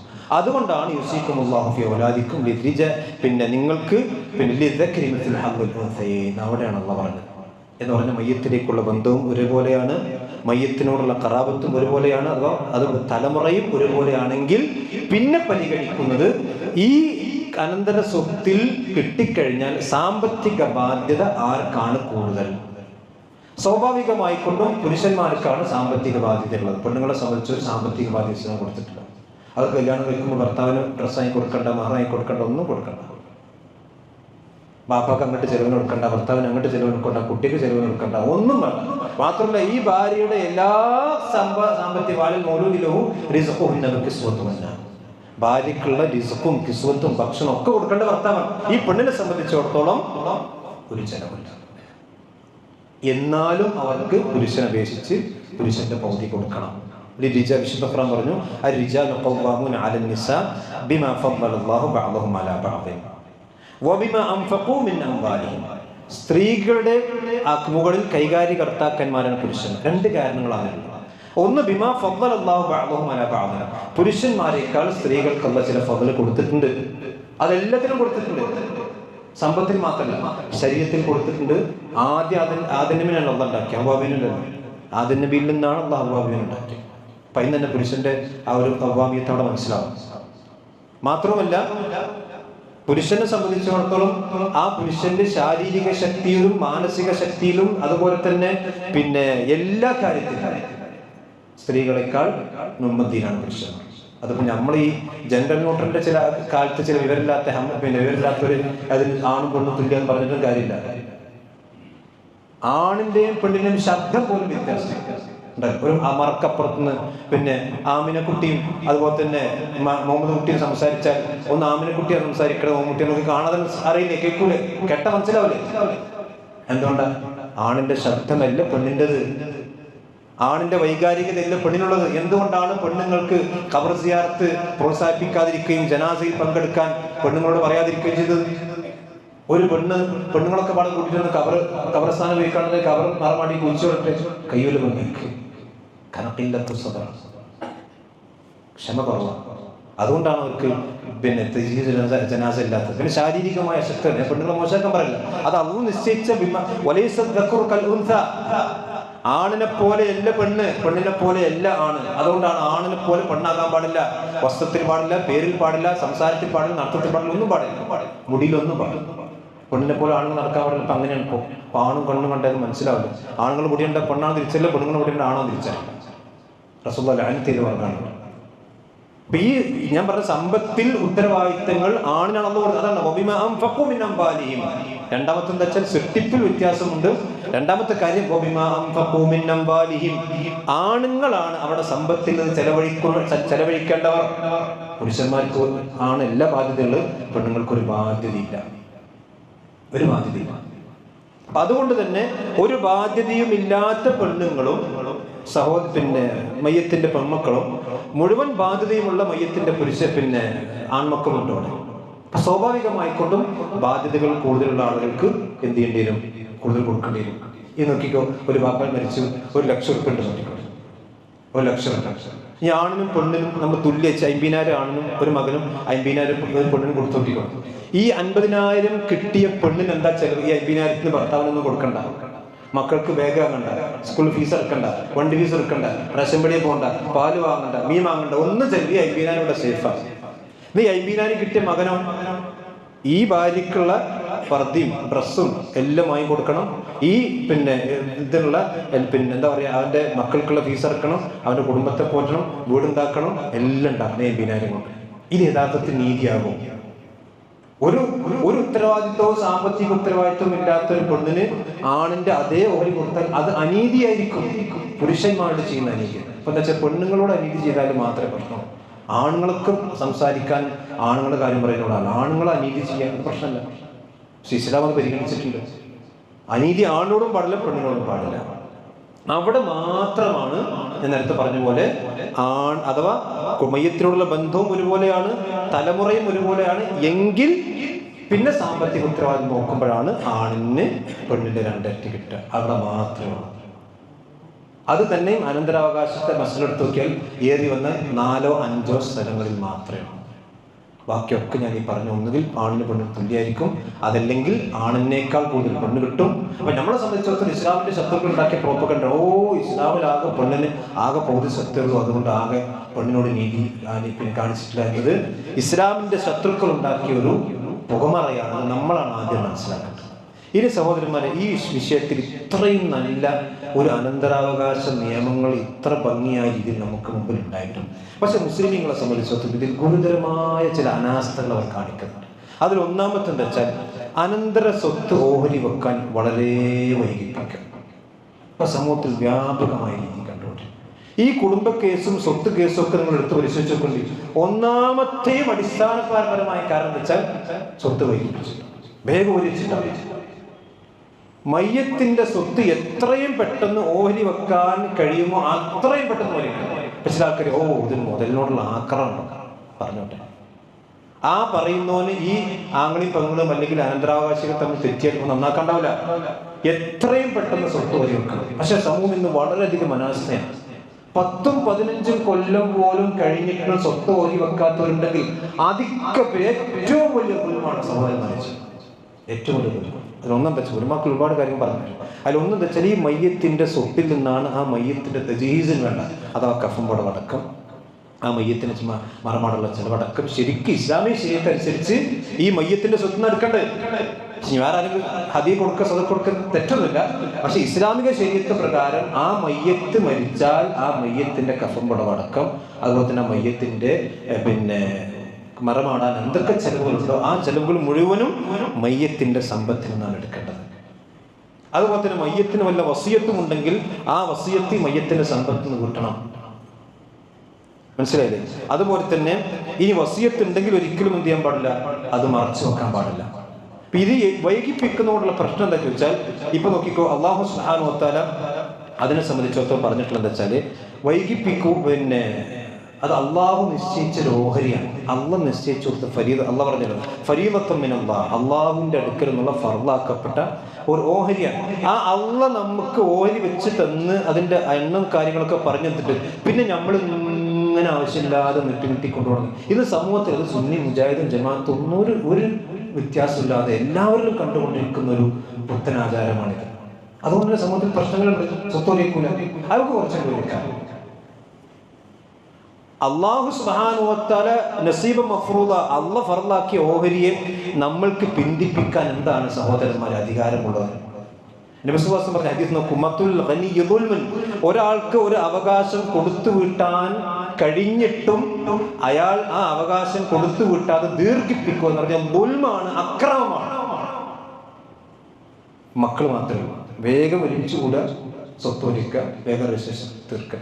അത് ഇനി എത്രയും പെട്ടെന്ന് വേഗം അത്രയും പെട്ടെന്ന്. അപ്പം നമ്മൾ ആളുകൾ ബാപ്പ മരിച്ച ഒരാഴ്ച ആയില്ല, അപ്പോഴത്തേനും മുതലൊരിക്കണം, മക്കളൊരു ആക്രമണം. അപ്പം പറഞ്ഞോട്ടെ, ഇസ്ലാമിക ശരീഅത്താണ് നമ്മൾ നടപ്പിലാക്കുക. ഇല്ലെങ്കിൽ എന്താ പ്രശ്നം ചോദിച്ചാൽ, ഇപ്പം നിങ്ങൾ ആലോചിച്ചു, ഒരു ബാപ്പ മരിച്ചു, 4 മക്കളുടെ നോക്കിക്കൊള്ളു, 5 കൊല്ലമായിട്ട്. ഇപ്പോൾ എന്നോട് നാള് കൊണ്ടോട്ടി എന്നൊരു ഭാഗത്ത് ഒരാൾ വിളിച്ചിട്ട് പറയും, 16 കൊല്ലമായി ഞങ്ങൾ വാപ്പാൻ്റെ സ്വത്ത് വരിച്ചു. ഞാൻ പറഞ്ഞു, നിങ്ങളെക്കാൾ പോലും ലോകത്ത് വേറെ ആരാ ചെയ്തിട്ട്? ഏറ്റവും വലിയ അക്രമികളല്ലേ ഈ 16 കൊല്ലം. പിന്നെ ഞങ്ങൾ അരച്ചു ഒരു 5 മക്കൾ മതി വാപ്പാക്ക്, അപ്പോൾ ഒരു 5 മക്കൾ. ഈ സ്വത്ത് ഒരു വെക്കുന്നതിനിടയിൽ ഒരു 2 വർഷം കഴിഞ്ഞിട്ട് ഒരു മകൻ മരിച്ചു, ഒരു മകൻ മരിച്ചു. ഈ ബാപ്പാന്റെ സ്വത്ത് ഈ മകന് ആസ്വദിക്കാൻ 2 കൊല്ലം ആസ്വദിക്കാൻ കഴിഞ്ഞിട്ടില്ലല്ലോ. കാരണം ബാപ്പാന്റെ സ്വത്ത് വരിച്ചെങ്കിലും ഓന്റെ സ്വത്ത് വേറെ കിട്ടുള്ളൂ. ഈ 2 കൊല്ലം ഈ പിതാവിന്റെ സ്വത്ത് ഓഹരി വെക്കുന്നതിൽ നിന്നും ആ സ്വത്ത് ആസ്വദിക്കുന്നതിൽ നിന്നും ഈ മരിച്ച മകനെ തടഞ്ഞതാരാണ്? ഇവരല്ലേ, എല്ലാവരും ഉത്തരവാദികളാണ്. അതുകൊണ്ട് അത് ദുൽമായിട്ട് നമ്മൾ മനസ്സിലാക്കണം. ഇനി മാത്രമല്ല, നമുക്കറിയാലോ, ഇപ്പൊ ഇന്ന് ഒരു ഇപ്പോൾ വർഷം കഴിയും തോറും സ്വത്തിനും ഒന്നുകിൽ വില കൂടാം അല്ലെങ്കിൽ വില കുറയാം, ഏറ്റവും വ്യത്യാസം വരും. അപ്പൊ ഇന്നിപ്പോ കിട്ടുന്ന ഇന്ന് വാപ്പ് മരിച്ചു അല്ലെങ്കിൽ ഒരാഴ്ച കൊണ്ട് സ്വത്ത് ഒരുക്കുന്നതിന് 4-5 കൊല്ലം കഴിഞ്ഞിട്ടാണ്. സാഹചര്യങ്ങളൊക്കെ മാറി, ഇന്നുള്ള വില അന്ന് കിട്ടണില്ല. അപ്പൊ നമ്മൾ അന്ന് പറയും, ഈ പെങ്ങന്മാരും ആങ്ങളാരെന്ന് പറയും, അന്ന് ഒരിച്ചെങ്കിൽ അന്ന് വിറ്റിങ്ങനെ ഇത്ര 2 ലക്ഷം ഷെയർ കിട്ടിങ്ങനെ. ഈ വിലയിലും മൂല്യത്തിലും വ്യത്യാസം വരും. അത് സ്വർണത്തിലാണെങ്കിലും അതുപോലെ തന്നെ സ്ഥലങ്ങളിലാണെങ്കിലും ബിൽഡിങ്ങിലാണെങ്കിലും ഒക്കെ. വാപ്പാക്ക് പുളിക്കലങ്ങാടി ബിൽഡിംഗ് ഉണ്ട്, വാടകയിൽ വ്യത്യാസം വരും. അതൊക്കെ വാപ്പാൻ തറക്കാന്നല്ല പറഞ്ഞു. എന്താണോ മയ്യത്തിന്റെ സ്വത്തായിട്ടുള്ളത് അതെല്ലാം ഉണ്ട്. എത്രത്തോളം ഇബ്നു സൈമ റഹ്മത്തുള്ളാഹി അലൈഹി അദ്ദേഹത്തിന്റെ തഫ്സീർ വിഷയം പറഞ്ഞിട്ടുണ്ടെന്ന് വെച്ചാൽ, ഒരു ആള് മരിച്ചു കഴിഞ്ഞാൽ ആ മരിച്ചു കഴിഞ്ഞ ആള് വീട്ടിലുള്ള സാധനം വരെ മയ്യത്തിൻ്റെതാണ്. വീട്ടിലെ സാധനം വരെ മയ്യത്തിനാണ്. ഇതിൽ ഇബ്നു സൈമ പറയാൻ, ആ വീട്ടിൽ നിന്ന് ഇനി ഭക്ഷണം കഴിക്കണമെങ്കിൽ പോലും അതിന്റെ അനന്തരാവകാശികൾ അനുവാദം ചോദിക്കണം എന്നാണ്. കാരണം ആ സ്വത്ത് വാപ്പാൻ്റെതല്ല. ഇനിയിപ്പോ വാപ്പൻ്റെ ആവുമ്പോൾ നമുക്ക് വാപ്പാൻ്റെ ബന്ധമുണ്ട്. ഇനി അനന്തരാവകാശികളാണ് സ്വത്ത്. ഇനി അനന്തരാവകാശികളുടെ സ്വത്ത് ചോദിച്ചിട്ട് ഇബ്നു സൈമ സല്ലാജ് വരെ, ഫ്രിഡ്ജ് വരെ ഉപയോഗിക്കണമെങ്കിൽ അനന്തരാവകാശികൾ അനുവാദമാണ് ഇബ്നു സൈമ ഈ ആയത്ത് വിശദീകരിച്ച് പറഞ്ഞിട്ടുള്ളത്. അതൊക്കെ നമ്മൾ ശ്രദ്ധിക്കണ്ടോ? നമ്മൾ ആലോചിച്ചു. ഇനി മാത്രമല്ല, ഇതിലുള്ള വേറെ വിഷയം എന്താ വെച്ചാൽ, വാപ്പ മരിച്ചു, 1 ഏക്കർ തെങ്ങുന്തോട്ടം ഉണ്ടാവും, അല്ലെങ്കിൽ പറമ്പുണ്ടാവും, ഒരിച്ചുണ്ടാവും, തേങ്ങ അങ്ങനെ ഇടലുണ്ടാവും. ആരെ സക്കാത്ത് കൊടുക്കില്ല? അല്ലെങ്കിൽ നെല്ലങ്ങനെ കൊയ്യുണ്ടാവും, അല്ലെങ്കിൽ പിന്നെ എന്താ പറയാ വാടക ഇങ്ങനെ കിട്ടുണ്ടാവും. ആരെ സക്കാത്ത് കൊടുക്കുക? മൂത്തവർ ഞാൻ കൊടുക്കില്ല വെച്ച് കൊടുക്കാൻ കാരണം ഉത്തരവാദിത്തം സ്വത്ത് വലിച്ചിട്ടുള്ളത്. ഇത് വളരെ വലിയ ഗുൽമാണ് സഹോദരൻ. അതുകൊണ്ട് ഈ വിഷയത്തിൽ അനന്തരാവകാശത്തിന്റെ വിഷയത്തിൽ ഇന്ന് സമൂഹത്തിലുള്ള ഏറ്റവും പ്രധാനപ്പെട്ട വിഷയം എന്താ വെച്ചാൽ സ്വത്ത് ഒതുക്കാൻ പിന്നെ ദൈർഘ്യം കാണിക്കാം. അതൊരിക്കലും എത്രയും പെട്ടെന്ന് ഓരി വെച്ചോ.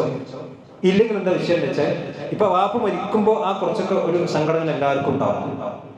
പിന്നെ ഒരു മാസം കഴിഞ്ഞ പെങ്ങളെന്ന് പറയും, പിന്നെ അളിയാങ്ക പറഞ്ഞത് എനിക്ക് ആ റോഡിന്റെ സൈഡിലുള്ള അവിടെ എനിക്ക് മതിയെന്ന് അളിയാങ്ക എല്ലാ അളിയാങ്കയാണ് പറയാം.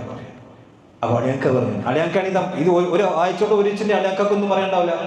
പക്ഷെ ഈ സമയം ദൈർഘ്യം കൂടുന്തോറും വെച്ചാൽ അളിയാക്കാക്ക് വേറെ പറയാണ്ടാവും, കാരണവർക്ക് വേറെ പറയാണ്ടാവും, മറ്റേ അളിയാക്ക് ചെറിയ അളിയാക്കൊക്കെ വേറെ കിട്ടാണ്ടാവും. അങ്ങനെ ഈ സമയം ദീർഘം തോറും ജമ്മാന്നുള്ള പറഞ്ഞല്ലേ, നിങ്ങളുടെ സമ്പത്തിനോട് അമിതമായി ഹബ്ബുള്ളവരാണ്. അത് മനുഷ്യന്റെ ഫിത്രത്തിൽപ്പെട്ടതാണ്. അതുകൊണ്ട് സമ്പത്തിന് മാലുൻ എന്ന അറബിയിൽ പറയാം. മാലുൻ എന്ന് പറഞ്ഞാൽ മാല എമീൽ എന്നുള്ള ഫേലുണ്ടായതാണ്. മാല എമീൽ എന്ന് പറഞ്ഞാൽ ചായ്വ് നടത്താം. അപ്പൊ മനുഷ്യന്മാർക്ക് എല്ലാവർക്കും സമ്പത്തിനും ചായ്വുണ്ട്. അത് മനുഷ്യന്റെ ഫിത്രത്തിൽപ്പെട്ടതാണ്. ആർക്കപ്പ സമ്പത്ത് വെറുതെ വേണ്ടാറ് ആരും പറയുന്നില്ല, ഏത് കോടീശ്വരൻ പറയുന്നില്ല. അപ്പൊ അതുകൊണ്ട് തന്നെ ഇത് വൈകും തോറും ഈ വൈകാരികത അസ്തമിക്കും തോറും മനുഷ്യന് സമ്പത്തിനോടുള്ള ആർത്തി കൂടി വരും. അപ്പൊ പിന്നെ എനിക്ക് പുളിക്കരങ്ങാടില നടുവിലുള്ള ബിൽഡിങ്ങിന് കിട്ടണം, രണ്ടാം നിലല്ലോ എനിക്ക് ഒന്നാം നില ബിൽഡിംഗ് പിന്നെ വാടക കിട്ടണം, അല്ലെങ്കിൽ അഞ്ചാം നില ആദ്യം ഒരു അഞ്ചാം നില കുഴപ്പമില്ല, പിന്നെ അഞ്ചാം നില പിന്നെ ഇറങ്ങി ഒന്നാം നിലയായി അങ്ങനെ വരും. അതെന്താണെന്ന് വെച്ചാൽ ആ വൈകാരികത അവസാനിക്കുമ്പോൾ ഇതിനോടുള്ള ഇങ്ങനെ വരും. അതുകൊണ്ട് വേഗം അത് ഓഹരിച്ചു പോയാൽ അതാണ് ഏറ്റവും നല്ലത്. പക്ഷെ സമൂഹത്തിൽ ഇത് വളരെ വലിയ അശ്രദ്ധകൾ കാണുന്നു. അതാണ് ഒന്നാമത്തെ. രണ്ടാമത്തെ കാര്യം എന്ന് വെച്ചാൽ ഇന്നിപ്പോൾ മുസ്ലിം സമുദായത്തിൽ പ്രത്യേകിച്ച് മുജാഹിദുകൾക്കിടയിൽ കണ്ടുവരുന്ന രീതി എന്താ ചോദിച്ചാൽ ഇസ്ലാമിൻ്റെ പിന്നെ അനന്തരാവകാശം ഇപ്പോൾ ബാപ്പ ചിന്തിക്കുകയാണ്, ഇപ്പം ഞാൻ മരിച്ചിരുന്നെങ്കിൽ എൻ്റെ മോനിക്ക് കണക്കാണ്, അതുകൊണ്ട് ഞാൻ ജീവിച്ചിരിക്കുമ്പോൾ തന്നെ പിന്നെ തുല്യമായിട്ട് ഓടിച്ചെടുക്കുക. ഇപ്പോൾ വ്യാപകമായി നടന്നുകൊണ്ടിരിക്കുന്ന തനിച്ച തോന്നിയാസം. തോന്നിയാസം എന്ന് പറഞ്ഞാൽ വെച്ചാൽ ശരീഅത്തിന്റെ നിയമങ്ങളെ മറികടക്കാൻ വേണ്ടിയുള്ള കുതന്ത്രം. അങ്ങനെയാണെങ്കിൽ ഇസ്ലാമിന് ഈ അനന്തരാവകാശ നിയമത്തിന്റെ ആവശ്യമില്ല. പാപ്പാക്ക് ഇഷ്ടമാണ് വിളിച്ചെടുത്താൽ ഇസ്ലാമിൽ ഈ 3 ആയത്തിൽ അല്ലാഹു സുബ്ഹാനഹു വ തആല ഫരീദത്തുൻ മിനല്ലാഹ് നസീബുൻ മഫ്റൂദ എന്നൊക്കെ പറഞ്ഞ് ഇനി മാത്രവുമല്ല അതിനുശേഷം തിൽക ഹുദൂദുല്ലാഹ് അതൊക്കെ അള്ളാഹിന്റെ നിയമങ്ങൾ അങ്ങനെ പാലിക്കണം എന്നൊക്കെ നിയമങ്ങളൊക്കെ നമ്മൾ എന്ത് ചെയ്യുക, നമ്മൾ ജീവിച്ചിരിക്കുമ്പോൾ തന്നെ മകനെത്ര, മകക്കെത്ര, പെണ്ണുങ്ങൾക്കെത്ര. പിന്നെ ഇസ്ലാമിക ശരീരത്തിന്റെ ആവശ്യമുണ്ടോ? തുല്യമായി ഓരി വെച്ചെടുക്കുക. ഒരിക്കലും ചെയ്യാൻ പാടില്ലാത്ത കാര്യം, ഒരിക്കലും ചെയ്യാൻ പാടില്ല. പക്ഷെ ഇന്ന് മുജാഹിദുകൾ, എനിക്കറിയാം മുജാഹിദുകൾ തന്നെ നല്ല വിവരമുള്ള ആളുകൾ പോലും ഇത് ചെയ്തിട്ടുണ്ട്. കാര്യം ജീവിച്ചിരിക്കുമ്പോൾ തന്നെ മക്കൾക്ക് എന്ത് ചെയ്യാൻ, സ്വത്ത് ഒരുപോലെ വാങ്ങിച്ചെടുക്കുക എന്ന് പറഞ്ഞാൽ ഇസ്ലാമിക ശരീഅത്തിന്റെ നിയമത്തെ കൊഞ്ഞനം കുത്തുന്ന രീതി. ഇതിന്റെ ഒരുപാട് അപകടമുണ്ട്. ഒന്നെന്ന് വെച്ചാൽ വിശുദ്ധ ഖുർആൻ അല്ലാഹ് താക്കീത് നൽകിയിട്ടുണ്ട്. അള്ളാഹ് പറയാണ് ഫരീദത്തുൻ മിനല്ലാഹ്. അള്ളാഹ് ഈ അനന്തരാവകാശ നിയമങ്ങളൊക്കെ പറഞ്ഞിട്ട് അള്ളാഹ് പറയാണ് ഫരീദത്തുൻ മിനല്ലാഹ്, ഇത് അള്ളാഹുവിന്റെ അടുക്കൽ നിന്ന് നിയമമാണ്. ഇന്നല്ലാഹ കാന അലീമൻ ഹക്കീമ, അള്ളാഹു ഹലീമാണ് ഹക്കീമാണ്. അള്ളാഹിന്റെ നിയമത്തിൽ എത്ര ഇൽമും ഹിക്മത്തിലുള്ള നിയമം ഉണ്ടാവില്ല. എന്നിട്ട് അള്ളാഹ് പറയാണ് തിൽക ഹുദൂദുല്ലാഹ്, ഇതൊക്കെ അള്ളാഹിന്റെ അതിർത്തികളാണ്, ബൗണ്ടറികളാണ്. വമൻ യുതിഇല്ലാഹ വറസൂലഹു, ഈ നിയമങ്ങൾക്കുള്ളിൽ നിന്ന് അള്ളാഹിനെ റസൂലിനെ അനുസരിച്ചാൽ യദ്ഖുലു ജന്നാത്തിൽ തജ്രി മിൻ തഹ്തിഹൽ അൻഹാർ, ഓനാണ് സ്വർഗ്ഗം. സ്വർഗത്തിൽ നിന്ന് തെറ്റിപ്പോകുന്ന മാർഗമാണ് ഈ വമൻ യഅസില്ലാഹ വറസൂലഹു. അല്ലാഹു സുബ്ഹാനഹു വ തആല അവന്റെ പ്രവാചകന്മാരെങ്കിലും ധിക്കരിച്ചാൽ വയതഅദ്ദ ഹുദൂദഹു, അവന്റെ നിയമങ്ങൾ ആരെങ്കിലും അതിരുകവിഞ്ഞ് അല്ലെങ്കിൽ അപ്പുറത്തേക്ക് പോകാൻ ശ്രമിച്ചാൽ യദ്ഖുലു നാറൻ, അവൻ നരകത്തിലേക്ക് പ്രവേശിക്കും. സൂറത്തുൻ നിസായിൽ അനന്തരാവകാശം പറഞ്ഞിട്ടാണല്ലോ ഈ ആയത്തുകളൊക്കെ പറഞ്ഞിട്ടുള്ളത്. ഇതിൽ ഉള്ള പിന്നെ ശൈഖ് ഇബ്നു ഉസൈമീൻ റഹ്മത്തുള്ളാഹി അലൈഹി ഈ സംഭവം ഇന്ന് മുസ്ലിം ലോകത്ത് വ്യാപകമായി, ഇത് അറബ് രാജ്യങ്ങളുണ്ട്. ഇബ്നു ഉസൈമീൻ റഹ്മത്തുള്ളാഹി അലൈഹി ഇതിന്റെ തെറ്റ് എന്തുകൊണ്ടാണ് ഇത് ശരിയായിട്ട് പ്രകാരം ശരിയല്ല, ജീവിച്ചിരിക്കുമ്പോൾ ബാപ്പ മക്കൾക്ക് ഒരുപോലെ സ്വത്ത് ഒലിച്ചു കൊടുക്കുക. ഇതിൽ ഒന്നാമത്തെ തെറ്റെന്താ വെച്ചാൽ ഇസ്ലാമിലെ അനന്തരാവകാശം എന്ന് പറയുന്നത് മരണത്തിന് ശേഷമുള്ള സമ്പത്തിന്റെ അവകാശത്തിനാണ് പറയുന്നത്. അപ്പോൾ അനന്തരാവകാശം. ഇനി ഇംറഉൻ ഹലക എന്നാണ് പറയുന്നത്. ഒരു മനുഷ്യൻ മരിച്ചാലേ അനന്തരാവകാശം കിട്ടും. അവര് ജീവിച്ചിരിക്കുമ്പോഴോ ഇനിയുള്ള വലിയ പ്രശ്നം നിങ്ങൾ ആലോചിച്ചു. രണ്ടാമത്തെ കാര്യം, ഇനിയിപ്പോൾ അയാൾ പിന്നെ ബാപ്പ ജീവിച്ചിരിക്കേണ്ട ഒരു മകനുണ്ട്, ഒരു മകളുണ്ട്. ബാപ്പ ഉമ്മയുണ്ട് നോട്ടിക്കൊണ്ട് ഭർത്താവ് ഈ ഭാര്യയുടെ ഇയാളുടെ പിന്നെ പെണ്ണുങ്ങളുണ്ട്. പെണ്ണുങ്ങൾക്ക് കുറച്ച് വാരി ഒലിച്ചെടുത്ത് മകനും മകൾക്ക് ഒരുപോലെ ഒലിച്ചെടുത്ത്. ശരി, ഇനി ഈ ബാപ്പ മരിക്കുന്നതിൻ്റെ മുമ്പ് ഇതിലൊരു മകനെ മരിച്ചുകൊണ്ടിരിക്കുന്നു. ഈ മകനെ മരിച്ചുകൊണ്ടിരിക്കും, എന്താ സംഭവിക്കുക? യഥാർത്ഥത്തിൽ ഇസ്ലാമിക ശരീഅത്ത് പ്രകാരം ഈ ബാപ്പാന്റെ സ്വത്തിൽ മരിച്ച മകന് അവകാശം ഉണ്ടാവില്ല. കാരണം ഈ മയ്യത്ത് മരിക്കുമ്പോൾ ആരാണോ ജീവിച്ചിരിക്കുന്നത് അവർക്ക് ഇസ്ലാമിക ശരീഅത്ത് സ്വത്തിന് അവകാശം ഉണ്ടാവുള്ളൂ. അപ്പൊ ഈ ബാപ്പ മകൻ ആദ്യം സ്വത്തോടെ ഉരിച്ചു. ശരീഅത്ത് പ്രകാരം ഈ ബാപ്പ മരിക്കുന്നതിന് മുമ്പ് മകൻ മരിച്ചാൽ ആ മരിച്ച മകൻ ഇസ്ലാമിക സ്വത്ത് ഉണ്ടാവില്ല. പക്ഷെ ബാപ്പയുടെ ഉരിച്ചു കൊടുത്തിട്ടില്ല. എന്തടിസ്ഥാനത്തിലാണ് ഒലിച്ചു കൊടുക്കുക? ഇസ്ലാമിക ശരീഅത്തിന്റെ ഒരു നിയമത്തെ നമ്മൾ മറികടക്കാൻ ശ്രമിക്കുമ്പോൾ ഒരുപാട് അപകടങ്ങൾ ഉണ്ടാകും. ഇനി നോക്കിങ്ങളും ഈ മകൻ സ്വത്താണ് ഒലിച്ചു കൊടുത്തത്. ബാക്കിയുള്ളതും കൂടി കിട്ടാൻ വേണ്ടി ബാപ്പാനെയും മകനാണ് കൊന്നു നോട്ടിക്കൊടുക്കും. ബാപ്പാനെ മക്കൾ കൊല്ലണ കാലാട്ടം വ്യത്യാസം. ഇസ്ലാമിക ശരീഅത്തിൽ അനന്തരമെടുക്കുന്ന മക്കൾ പിതാവിനെ കൊന്നാൽ മക്കൾക്ക് സ്വത്തില്ല, മക്കൾക്ക് സ്വത്ത് കിട്ടൂല. പിന്നെ കാത്തിന് സ്വത്തില്ല. ഇനി അതെങ്കിൽ മതം മാറി നോക്കിപ്പോയി, അഴോതുമില്ല, അവൻ വൃത്തത്തായി പോയി, എന്ത് പഠിച്ചോണി എന്ത് പറഞ്ഞോ എന്ന് പറഞ്ഞ് മുൽഹിദായി പോയി. അപ്പോൾ സ്വത്ത് കിട്ടൂല. പക്ഷെ വാപ്പോട് സ്വത്ത് കൊടുത്തിട്ടുണ്ട്. അപ്പൊ ഈ മതത്തിന്റെ ശരീഅത്തിന്റെ നിയമപ്രകാരം സ്വത്ത് തടയപ്പെടുന്ന അവസ്ഥകൾ മക്കൾക്കുണ്ടാകും. അതുകൊണ്ട് തന്നെ ബാപ്പ ജീവിച്ചിരിക്കുമ്പോൾ ഒരുപോലെ സ്വത്ത് ഓതി വെച്ച് കൊടുക്കുക എന്നുള്ളത് ഇസ്ലാമിക ശരീഅത്ത് പ്രകാരം ശരിയല്ല. ഇനി മാത്രമല്ല, നിങ്ങൾ ആലോചിച്ച് നോക്കി, ബാപ്പ മക്കൾക്കും സ്വത്ത് ഒലിച്ചിട്ട് ബാപ്പ കുറച്ച് സ്വത്തുണ്ട്. ഇനി ചിലപ്പോൾ എന്താ വെച്ചാൽ ഈ ബാപ്പാക്ക് രോഗം വരും, ബാപ്പാക്ക് രോഗം വരും.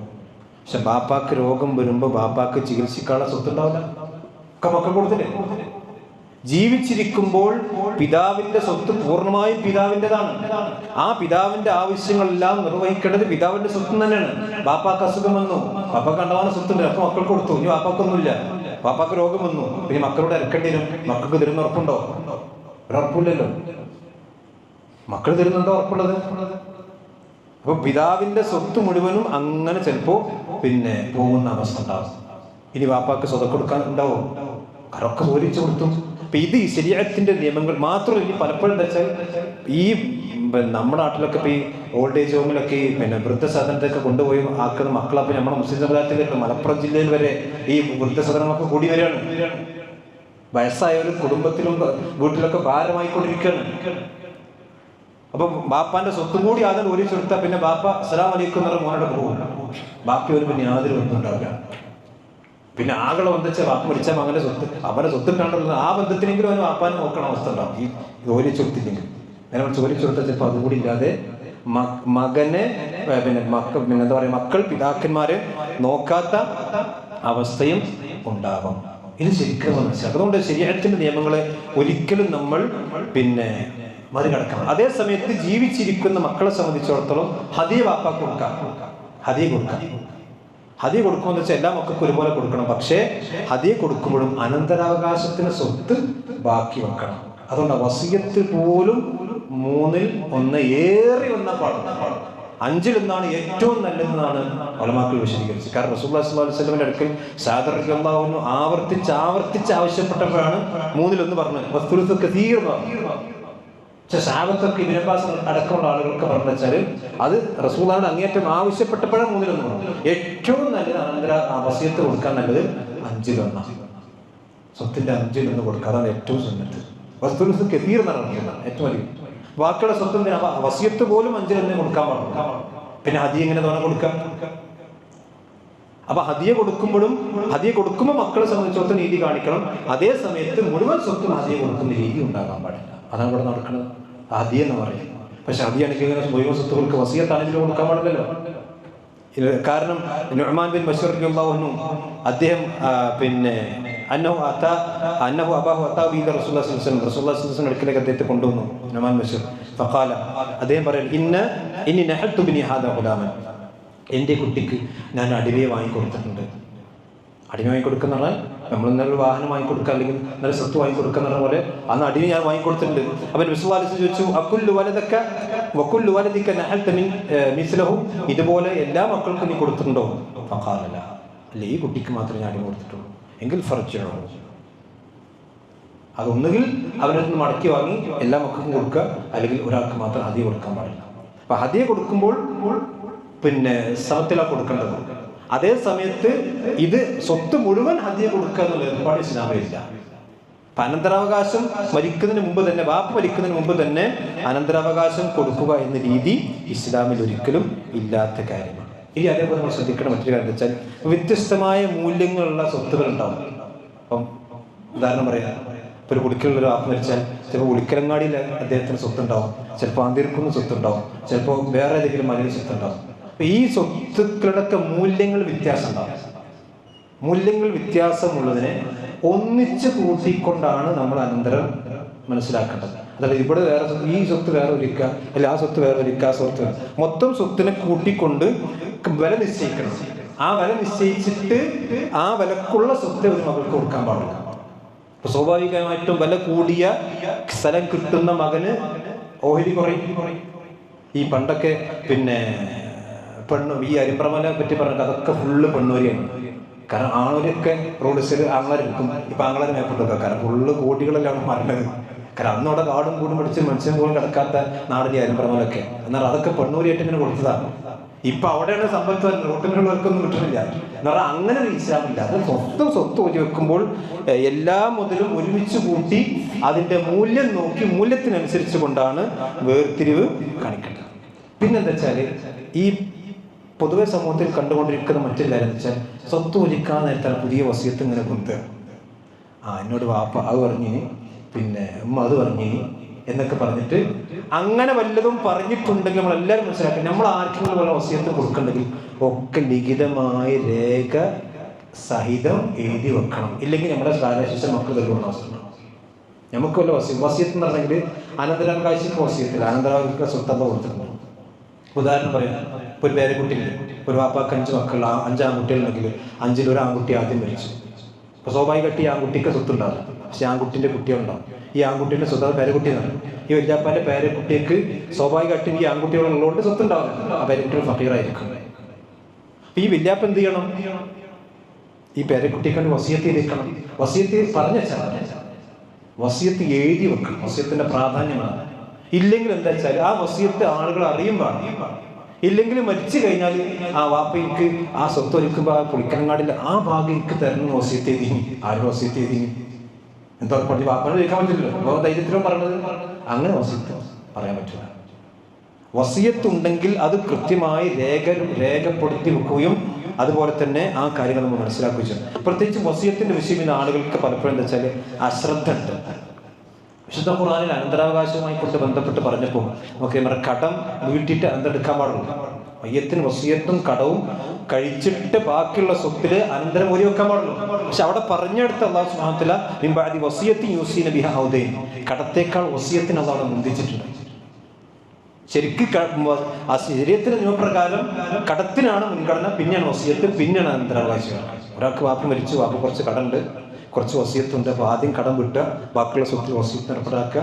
ആ വസിയത്ത് നടപ്പിലാക്കിയിട്ട് ബാക്കിയുള്ള സ്വത്ത് എത്ര ഉണ്ടോ അത്ര വരെ പാടില്ല. പക്ഷെ ഖുർആനിൽ പറഞ്ഞപ്പോൾ ആദ്യം വസിയത്തിനാണ് പറഞ്ഞത്, പിന്നെയാണ് ദൈനെ പറ്റി പറഞ്ഞത്. അതിന് ഇബ്നു ഹസീം റഹ്മത്തുള്ളാഹിന്റെ തഫ്സീറിൽ കാണാം എന്തുകൊണ്ടാണ് വസിയത്തിനെ മുന്തിച്ചത്. വസിയത്തെ മുന്തിക്കാൻ കാരണം, വസിയത്ത് ഈ കടം ഉണ്ടെങ്കിൽ എല്ലാവരും ചോദിച്ചു വരും, എനിക്ക് അപ്പുറത്തെ കടം തരാണ്ട് ആൾക്കാർ കടക്കാർ ചോദിച്ചു വരും. പക്ഷെ വസിയത്ത് ഒരാൾക്ക് ചിലപ്പോൾ അറിഞ്ഞോളന്നില്ല, ആ പേരക്കുട്ടി അറിഞ്ഞോളന്നില്ല, വല്യാപ്പം സ്വത്ത് ഒരിച്ച് പിന്നെ വസിയത്ത്. അപ്പോൾ ഒരു പക്ഷം എന്താ വെച്ചാൽ ആ വസിയത്ത് മറച്ചു പിടിക്കാൻ സാധ്യതയുണ്ട് അനന്തരാവകാശികൾ.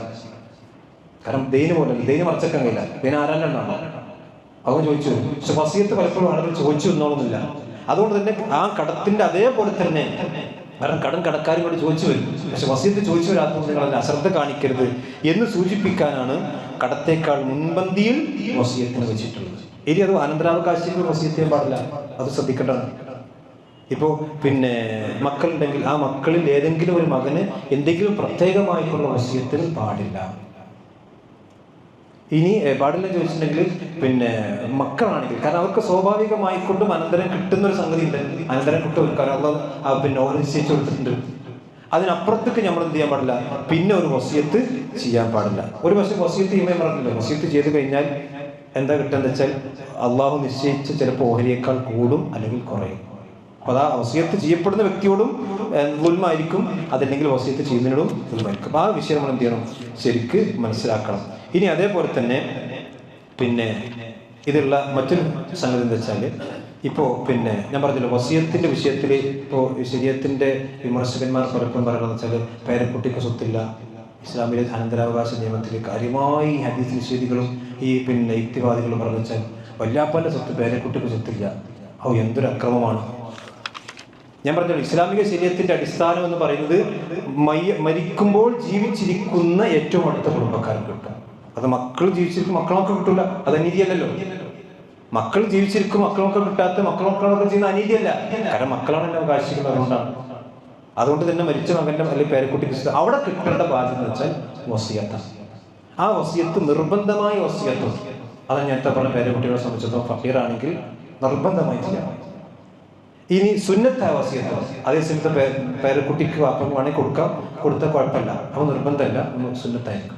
ഹറാമായ വസിയത്ത്, ഹറാം വസിയത്ത് എന്ന് പറഞ്ഞെങ്കിൽ ഏതെങ്കിലും ആളെന്ത് ചെയ്യുക, വസിയത്ത് ചെയ്യുക. എന്താ വസിയത്ത് ചെയ്യണത്? ഇപ്പോൾ ഞാൻ മരിച്ചിട്ടുണ്ടെങ്കിൽ എൻ്റെ കത്തപ്പുര ഓതാൻ വേണ്ടി ഇത്രയ്ക്ക് വസിയത്ത്, അല്ലെങ്കിൽ ഇന്ന ജാറത്തേക്ക് ഇന്ന വസിയത്ത്, അല്ലെങ്കിൽ ഹറാമായ മാർഗത്തിൽ ഇന്ന വസിയത്ത്. അപ്പം ഹറാമായ രൂപത്തിലുള്ള വസിയത്തുകൾ ഒരിക്കലും പാലിക്കാൻ പാടില്ല. അത് വസിയത്ത് ഇല്ലാത്ത രൂപത്തിലാണ് നമ്മൾ കൈകാര്യം ചെയ്യേണ്ടത്. ഇനി അതേപോലെ തന്നെ ശ്രദ്ധിക്കേണ്ട മറ്റൊരു കാര്യം എന്ന് വെച്ചാൽ, ഇപ്പോൾ ഒരാൾ മരിച്ചു കഴിഞ്ഞാൽ അയാൾക്ക് ഇപ്പോൾ ബാപ്പ മരിച്ചു, ഉമ്മ ഗർഭിണിയാണ്. ഉമ്മ ഗർഭിണിയാണെങ്കിൽ ഞാൻ നേരത്തെ പറഞ്ഞ സ്വത്ത് ഓഹരി വെക്കുന്നത് ഉമ്മ പ്രസവിക്കുന്നത് വരെ കാത്തിക്കണം. കാരണം എന്താ വെച്ചാൽ മസാലകളൊക്കെ അങ്ങോട്ട് കൊണ്ട് മാറാൻ സാധ്യതയുണ്ട്. കാരണം ഇത് ഒരുപക്ഷെ ഇരട്ട കുട്ടികളായിരിക്കാം, ഒരുപക്ഷെ ഇനി പിന്നെ ജനിക്കുമ്പോൾ ഒരു ആൺകുട്ടിയായിരിക്കാം. ആൺകുട്ടിയാണെങ്കിൽ സ്വത്തിൻ്റെ ഓഹരികൾ മാറും, പെൺകുട്ടിയാണെങ്കിൽ മാറും. ഇനി അതൊന്ന് വെച്ചാൽ ആൺകുട്ടിയും പെൺകുട്ടിയുമായിരിക്കാം, ചിലപ്പോൾ 2-3 കുട്ടികളുണ്ടാകാം, ചിലപ്പോൾ പ്രസവിക്കുന്നതിന് മുമ്പ് തന്നെ കുട്ടി മരിച്ചു പോകാം, അങ്ങനെയൊക്കെ സംഭവിക്കാതെ.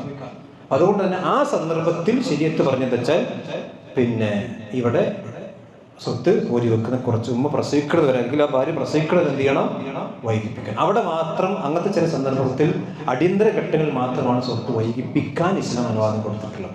കാരണം അതിന് ചില ഹിക്മത്തുകളുണ്ട്, ഹിക്മത്തില്ലാത്തവരുണ്ട്. അതേപോലെ തന്നെ ഞാൻ നേരത്തെ പറഞ്ഞു, ഒരു കാഫിറായിപ്പോയ ഒരു മനുഷ്യന് അങ്ങോട്ടും ഇങ്ങോട്ടും അനന്തരം എടുക്കില്ല. ലാ യരിസുൽ മുസ്ലിമുൽ കാഫിറ വൽ കാഫിറു മുസ്ലിം. ഒരു മുസ്ലിം കാഫിറിന് അനന്തരം എടുക്കില്ല, കാഫിർ മുസ്ലിമിന് അനന്തരം എടുക്കില്ല. എന്ന് പറഞ്ഞാൽ ബാപ്പ മുസ്ലിമാണ്, മകൻ കാഫിറാണ്. ബാപ്പാന്റെ സ്വത്തിൽ മകന് അവകാശം ഉണ്ടാവില്ല, മകന്റെ സ്വത്തിൽ ബാപ്പാക്ക് അവകാശം ഉണ്ടാവില്ല. പക്ഷേ അവിടെ ഇപ്പൊ നോക്കിക്കോ, മകൻ മുസ്ലിമാണ്, നോക്കിക്കോ, ബാപ്പാക്ക് എതിർപ്പൊന്നുമില്ല, കാരണം പുതിയ മുസ്ലിം ആയതാണ്, ഇസ്ലാമിലേക്ക് കടന്നു വന്ന ആളാണ്. ഈ മകന്റെ സംരക്ഷണത്തിലാണ് ഈ അമുസ്ലിമീങ്ങളായ മാതാപിതാക്കൾ ജീവിക്കുന്ന കുട്ടിക്കൊടി ഈ മകന്റെ സംരക്ഷണത്തിലാണ്. പക്ഷെ മകൻ മുസ്ലിമും ബാപ്പിനും അവരുടെ അച്ഛനമ്മയും മുസ്ലിം ആയിട്ടില്ല. സ്വാഭാവികമായിക്കൊണ്ടും ഈ മകന് സ്വത്തുണ്ട്. ഇസ്ലാമിക ശരീഅത്ത് പ്രകാരം ഈ മകന്റെ സ്വത്ത് ഈ അച്ഛനമ്മനെ കിട്ടൂല. അപ്പോൾ അവിടെ എന്ത് ചെയ്യണം, വസിയത്ത് ചെയ്യണം, നിർബന്ധമായിട്ട് വസിയത്ത് ചെയ്യണം. ഈ ജീവിച്ചിരിക്കുന്ന അച്ഛനും അമ്മക്കും ഈ മകൻ എന്ത് ചെയ്യണം, മുസ്ലിമായ മകൻ 3/1 വരെ അവൻ എന്ത് ചെയ്യാം, വസിയത്ത് ചെയ്യാം. കാരണം അവിടെ ഈ അച്ഛനും അമ്മയും അവന്റെ വാരിധ്യങ്ങളല്ല, അനന്തരാവകാശികളല്ല. അനന്തരാവകാശികളല്ലാത്തത് കൊണ്ട് എന്ത് ചെയ്യാം, നമുക്ക് സ്വത്ത് കിട്ടൂല. സ്വത്ത് കിട്ടാത്തവർക്കാണ് എന്ത് ചെയ്യേണ്ടത്, വസിയത്ത് ചെയ്യേണ്ടത്. മനസ്സിലായി? അപ്പൊ അത് ഇസ്ലാമിക ശരീഅത്തിൽ അടിസ്ഥാനപരമായിട്ടുള്ള നിയമങ്ങൾ. ഇനി നമ്മുടെ നാട്ടിൽ സമൂഹത്തിൽ പിന്നെ കണ്ടുവരുന്ന വേറെ എന്ന് വെച്ചാൽ, ഇപ്പൊ സ്വത്ത് ഒലിക്കുമ്പോൾ പല ആളുകളും എന്നോട് ഈ വിഷയത്തിൽ സംസാരിച്ച് പറഞ്ഞു വെച്ചാൽ, മലപ്പുറം ജില്ലയിൽ തന്നെ ചില സ്ഥലത്ത് പെണ്ണുങ്ങൾക്ക് ഭൂമിയായി കൊടുക്കണില്ല. അതായത് സ്വത്ത് ബാപ്പാന്റെ സ്വത്ത് ഒലിക്കുമ്പോൾ അതിൽ സ്വത്ത് ഒലിക്കുന്ന സന്ദർഭത്തിൽ പെണ്ണോരി ഭൂമിയായിട്ട് കൊടുക്കില്ല, പൈസ കൊടുക്കും. എന്നാൽ ആങ്ങളാരെല്ലാം പൈസ ഓരോ വില നിശ്ചയിച്ചിട്ട് ആ പെങ്ങന്മാരെ ഭൂമി ആങ്ങളാരോട് വാങ്ങിയിട്ട് ആ ഭൂമിന്റെ പൈസ കൊടുക്കും, ഭൂമി. ഇത് മലപ്പുറം ജില്ലയിലുണ്ട്, മലപ്പുറം ജില്ലയിൽ നമ്മുടെ മുസ്ലിങ്ങൾക്കറിയാം. ഇതൊക്കെ എന്തൊരു ഗുൽമാണ്. അള്ള കൊടുത്ത ഓഹരിയെ അത് നയാ പൈസ പോലും തടയാൻ നമുക്ക് ആർക്കും അധികാരമില്ല. വലാ തഅ്കുലു അംവാലക്കും ബൈനക്കും ബിൽ ബാത്തിൽ. ബാത്തിലായ രീതിയിൽ നിങ്ങൾ ഒരിക്കലും സമ്പത്ത് അങ്ങോട്ടും ഇങ്ങോട്ടും അന്യായമായി കൊണ്ട് തിന്നാൻ പാടില്ല. വതുദ്ലൂ ബിഹാ ഇലൽ ഹുക്കാമി ലിതഅ്കുലു ഫരീഖൻ മിൻ അംവാലിന്നാസ്. എന്നിട്ട് നമ്മൾ ശരിക്കും മനസ്സിലാക്കേണ്ടത് അള്ളാഹ് പറഞ്ഞതാണ്, എന്നിട്ട് നിങ്ങൾ ഭരണാധികാരികളുടെ ഹുക്കാമിന്റെ അടുത്തേക്ക് പോവുകയാണ്. ഈ കേസ് കൊണ്ട് ഭരണാധികാരി അടുത്തേക്ക് നിങ്ങൾ പോകരുത്. എന്തിന്? ഈ ഹറാമായ മുതൽ തിന്നാൻ വേണ്ടി, ഈ നിങ്ങൾക്ക് അനുവദിക്കപ്പെടാത്ത മുതൽ തിന്നാൻ വേണ്ടിയിട്ട് നിങ്ങൾ ഹുക്കാമുകളെ ഭരണാധികാരികളുടെ അടുത്തേക്ക് നിങ്ങൾ പോകരുത്. ഇന്നിപ്പോൾ ഹലാലും ഹറാമും വല്ല ഉണ്ടോ മുസ്ലിം സമുദായത്തിൽ? ഇന്ന് ലോണിന്റെ ലോണല്ലേ, ആരപ്പം ലോൺ എടുക്കാത്തത്? ലോണിന്റെ സംബന്ധിച്ചൊക്കെ ഒരു ഗൗരവമുണ്ടോ? ഇന്ന് പെണ്ണുങ്ങൾ കൂട്ടമായിട്ട് കുടുംബശ്രീനൊക്കെ കൂട്ടമായി ലോൺ കൊടുക്കണം പെണ്ണുങ്ങൾക്ക്. മതിലെന്നാക്ക ലോണ്, ഷെഡെന്നാക്ക ലോണ്, വിറകരുണ്ടാക്കാൻ ലോണ്, അതുപോലെ തന്നെ വീട്ടിന് മതിലിന് പെയിന്റടിക്കാൻ ലോണ്, എല്ലാത്തിനും ലോണാണ്. പലിശയുമായി ഹറാമുമായിക്കൊണ്ട് ബന്ധപ്പെടാൻ നമ്മുടെ സമൂഹത്തിന് യാതൊരു മടിയുമില്ലാത്ത കാലഘട്ടം വന്നിരിക്കാം. അത് നമ്മൾ ശരിക്കും മനസ്സിലാക്കണം. അപ്പോൾ സ്വന്തം പെങ്ങന്മാരുടെ സ്വത്താണെങ്കിൽ പോലും അത് ഒരിക്കലും നമുക്ക് തടയാൻ പറ്റും. നമ്മൾ അവകാശം വെച്ചിട്ട് എന്ത് ചെയ്യണം? ഓഹരി വെച്ച് കൊടുത്ത് അതിൽ അവർ തൃപ്തിപ്പെടുക, അതിൽ പരസ്പര മസ്ലഹത്തോടു കൂടി കാര്യങ്ങൾ ചെയ്യുക എന്നുള്ളതാണ്. ഇനി ഞാൻ നേരത്തെ പറഞ്ഞില്ല, തെറ്റായ വസിയത്തുകൾ എന്ത് ചെയ്യാൻ പാടില്ല, നടപ്പിലാക്കാൻ പാടില്ല. അത് നടപ്പിലാക്കാത്തതിൻ്റെ പേരിൽ അവർക്കൊരിക്കലും കുറ്റമുണ്ടാവുകയില്ല എന്ന് നമ്മൾ മനസ്സിലാക്കണം. അതേപോലെ തന്നെ ഇപ്പോൾ ബാപ്പാക്ക് 2 കുട്ടികളുണ്ടാവും. പക്ഷെ അതിൽ ഒരു മകൻ ബാപ്പയായിട്ട് നല്ല ബന്ധത്തിലായിരിക്കും, പക്ഷെ മറ്റേ മകൻ പിതാവുമായിട്ട് നല്ല രൂപത്തിലാവില്ല. എന്നാൽ പക്ഷെ പിതാവിനെ ഉപദ്രവിക്കുന്ന മകനുമാകാം, ഉണ്ടല്ലോ ഈ കാലത്ത്. അപ്പൊ ഈ 2 മക്കളിൽ ബാപ്പ പറയും എന്ത്, ഇന്റെ സ്വത്ത് എന്നെ നോക്കാത്ത മോനെ കൊടുക്കാൻ പാടില്ല, കാരണം ഓനെ നോക്കിയിട്ടില്ല, എന്നെ ആകെ നോക്കിയത് ഈ കുട്ടിയാണ്, അതുകൊണ്ട് അനക്കാണ് എൻ്റെ സ്വത്ത് മുഴുവൻ എന്ന് ബാപ്പാക്ക് പറയാൻ അധികാരം ഇല്ല.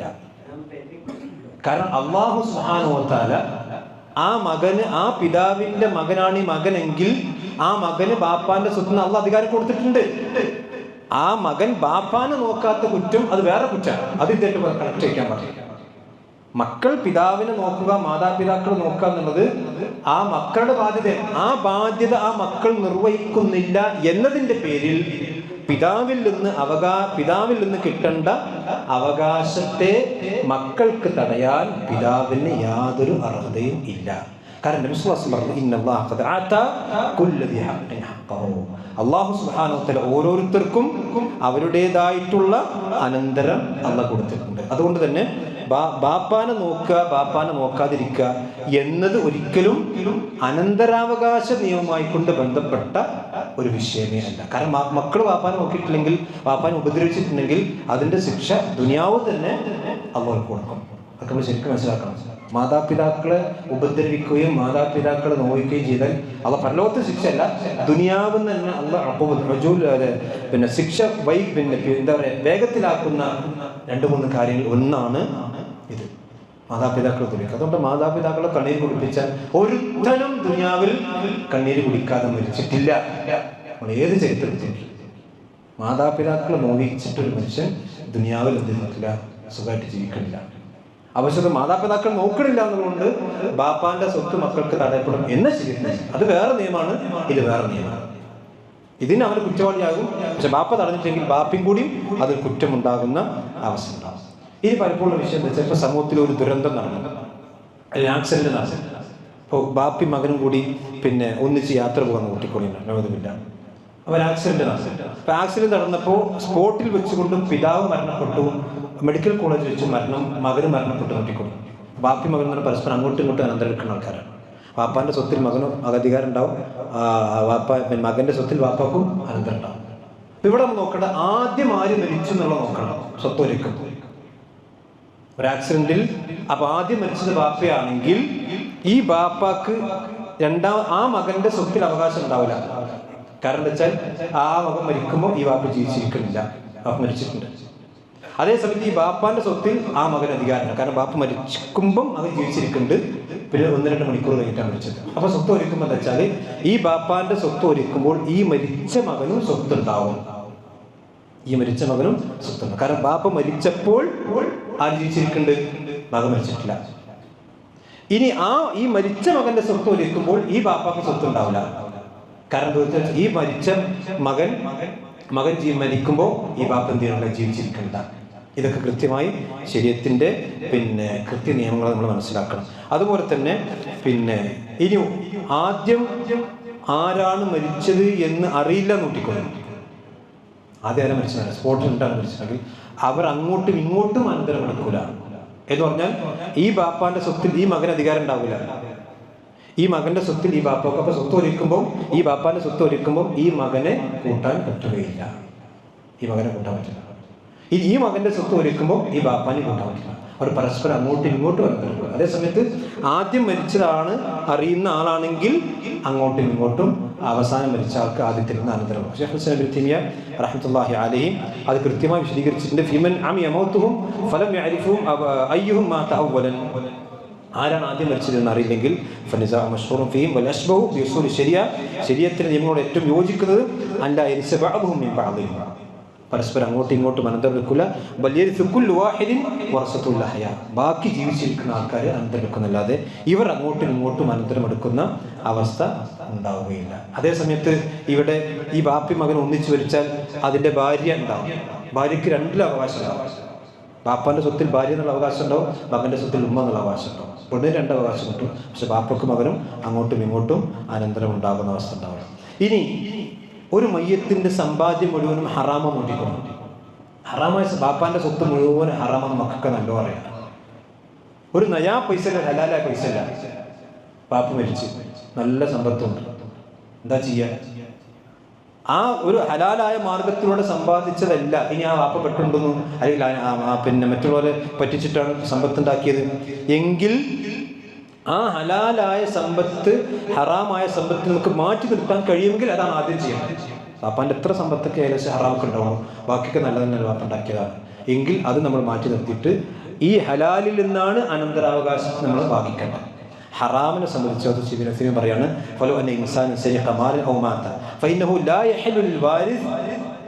വറാസത്തിന് ഈ ഹറാമായ സ്വത്ത് ഒരിക്കലും പറ്റുകയില്ല.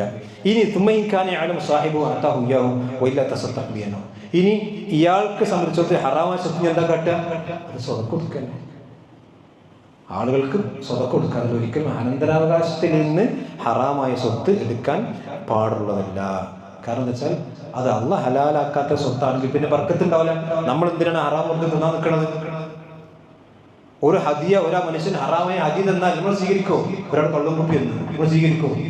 അല്ലെങ്കിൽ കുറച്ച് പൈസ നമ്മളൊന്നും സ്വീകരിക്കൂലല്ലോ. ഇപ്പൊ ഹറാമ് തന്നെ നമ്മൾ സ്വീകരിക്കാത്ത പോലെ തന്നെ ഹറാമായ മാർഗത്തിലൂടെ ഇങ്ങോട്ടും അത് ചെയ്യാൻ പാടുള്ളതല്ല. എത്രത്തോളം ചോദിച്ചാൽ ഈ ജാഹിലിയ കാലഘട്ടത്തിലൊക്കെ ഈ ഇസ്മിന്റെ പണിക്കും അതുപോലെ തന്നെ സിഗറിന്റെ പണിക്കൊക്കെ പോയിരുന്ന ആൾക്കാരുണ്ട്.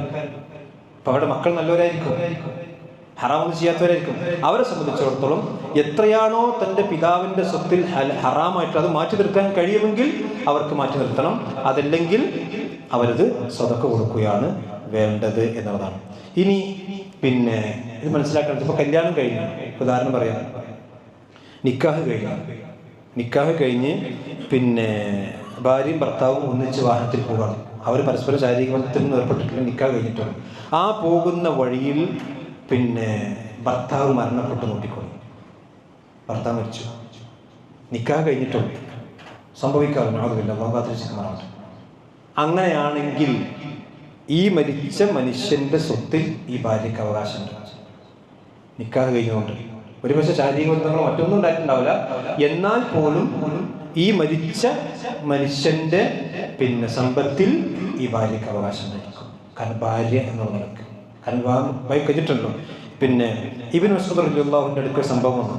അന്നഹു സുഇല റജുലുൻ തസവ്വജ ഇംറഅതൻ വലം യഫ്രിദ് ലി സദാഖൻ വലം യദഖിൽ ബിഹാ. അവർ നിക്കാഹ് കഴിഞ്ഞിട്ടുള്ളൂ, മഹർ നിശ്ചയിച്ചിട്ടില്ല, അവിടെ അടുക്കൽ പ്രവേശിച്ചില്ല, ആൾ മരിച്ചു. ഇബ്നു മസ്ഊദ് റളിയല്ലാഹുവിനോട് ഇതിനെപ്പറ്റി ചോദ്യം. മഹർ നിശ്ചയിച്ചിട്ടില്ല, നിക്കാഹ് കഴിഞ്ഞിട്ടുണ്ട്, മഹർ കൊടുക്കാൻ പറഞ്ഞിട്ടില്ല, അതുപോലെ തന്നെ അവരുമായിട്ടുള്ള ബന്ധം നടന്നിട്ടില്ല, പക്ഷെ ആ മനുഷ്യൻ മരിച്ചു. ഇബ്നു മസ്ഊദ് റളിയല്ലാഹു അൻഹു ചോദിച്ചപ്പോൾ ഇബ്നു മസ്ഊദ് റളിയല്ലാഹു അൻഹു പറഞ്ഞത് ലഹാ മിസ്ലു സദാഖി നിസാഇഹാ ലാ വഖസ വലാ തസല. മഹറുൽ മിസ്ൽ കൊടുക്കണം. മഹറുൽ മിസ്ൽ എന്ന് പറഞ്ഞാൽ ഈ പെണ്ണിന്റെ സഹോദരിമാർക്കോ അല്ലെങ്കിൽ ഈ പെണ്ണിന്റെ ഏറ്റവും അടുത്ത കുടുംബക്കാരികൾക്കോ എത്രയാണ് മഹർ കിട്ടിയത് നോക്കുക. അതാ മഹറുൽ മിസ്ൽ എന്ന് പറയുന്നത്. അപ്പോൾ അവളുടെ ജ്യേഷ്ഠത്തിക്ക് 4 പവൻ മഹർ കിട്ടിയിട്ടുണ്ട്, അനിയത്തിക്ക് 4 പവൻ കിട്ടിയിട്ടുണ്ട്, എങ്കിൽ ഇവൾക്കും 4 പവൻ എന്ത് ചെയ്യണം? കൊടുക്കണം. അപ്പോൾ നിശ്ചയിച്ചിട്ടില്ലെങ്കിലും മഹർ മിസ്ൽ കൊടുക്കണം. രണ്ടാമത് അവർക്ക് ഇദ്ദ ഇരിക്കേണ്ട ആവശ്യമില്ല.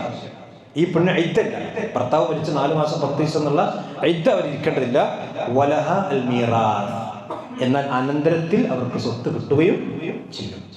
ഭർത്താവ് മരിച്ചതുകൊണ്ട് ഇനി മക്കളുണ്ടാവില്ലല്ലോ, മക്കളില്ലാത്തതുകൊണ്ട് 4/1 എന്ത് ചെയ്യും? അവർക്ക് സ്വത്ത് കിട്ടുകയും ചെയ്യും. അതേ സമയത്ത് ഇദ്ദ ഇരിക്കേണ്ട ആവശ്യവും ഇല്ല. ഇത് ഇബ്നു അബ്ബാസ് റളിയല്ലാഹു ഇബ്നു മസ്ഊദ് റളിയല്ലാഹു അൻഹു വിഷയത്തിൽ ഫത്വ കൊടുത്തപ്പോൾ ഫഖാമ മഅഖിൽ ബിൻ സിനാൻ റളിയല്ലാഹു അൻഹു എഴുന്നേറ്റ് പറഞ്ഞു ഖളാ റസൂലുള്ളാഹി സ്വല്ലല്ലാഹു അലൈഹി വസല്ലം ഫീ ബർവ ബിൻത് വാശിഖിൻ ഇംറഅത്തൻ മിന്ന മതലല്ലദി ഖദൈത. ഇത് ഇബ്നു മസ്ഊദ് റളിയല്ലാഹു അൻഹു നടക്കുന്നത്. ഈ ഇബ്നു മസ്ഊദിന്റെ ഫത്വ കേട്ടപ്പം പിന്നെ ഒരു സഹാബി എന്നിട്ട് പറഞ്ഞു, നിങ്ങൾ കൊടുത്ത ഇതേപോലെ റസൂലുള്ളാഹി സ്വല്ലല്ലാഹു അലൈഹി വസല്ലം എടുക്കലും ഒരു സംഭവം വന്നു, നിങ്ങൾ കൊടുത്ത അതേപോലെ ഫത്വയാണ് റസൂലുള്ളാഹി സ്വല്ലല്ലാഹു അലൈഹി വസല്ലം നടത്തിയത്. ഇബ്നു മസ്ഊദിന്റെ ഇൽമു നോക്കണം. അതേ ഹദീസ് കിട്ടിയിട്ടില്ല അദ്ദേഹത്തിന്, പക്ഷെ അദ്ദേഹത്തിന്റെ ഇജ്തിഹാദ് റസൂലുള്ളാഹി സ്വല്ലല്ലാഹു അലൈഹി വസല്ലമയുടെ ഹദീസുമായിട്ട് യോജിച്ച് വരികയുണ്ടായത്. ഇതാണ് വിഷയത്തിൽ മസല. ഇനി ത്വലാഖ് ചെല്ലപ്പെട്ടവളാണെങ്കിൽ അവരെ സംബന്ധിച്ചിടത്തോളം പിന്നെ ഒരിക്കലും അനന്തരം ഉണ്ടാവുകയില്ല. നിക്കാഹ് കഴിഞ്ഞിട്ടാണ് മരിക്കണമെങ്കിൽ അനന്തരം ഉണ്ടാവും. അതേസമയത്ത് ത്വലാഖ് കഴിഞ്ഞിട്ടാണ് അനന്തരം ഉണ്ടാവുകയില്ല. അതേപോലെ തന്നെ ദത്തുപുത്രന്മാർ സമൂഹത്തിൽ മക്കളില്ലാത്തൊരു മക്കളെ പോറ്റിരിക്കും, അവർക്ക് വസിയത്ത് കൊടുക്കാമെന്നല്ലാതെ ഇസ്ലാമിക ശരീഅത്ത് പ്രകാരം അവർക്കൊരിക്കലും അനന്തരം കിട്ടുകയില്ല. കാരണം അനന്തരം എടുക്കണമെങ്കിൽ 3 കാര്യങ്ങളാണുള്ളത്. ഒന്ന് പിന്നെ നിക്കാഹ് ഉണ്ടാകണം, അതല്ലെങ്കിൽ വലാ ഉണ്ടാകണം, അല്ലെങ്കിൽ നസബ് ഉണ്ടാകണം. നിക്കാഹ് എന്ന് പറഞ്ഞാൽ കുടുംബബന്ധം അല്ലെങ്കിൽ രക്തബന്ധം.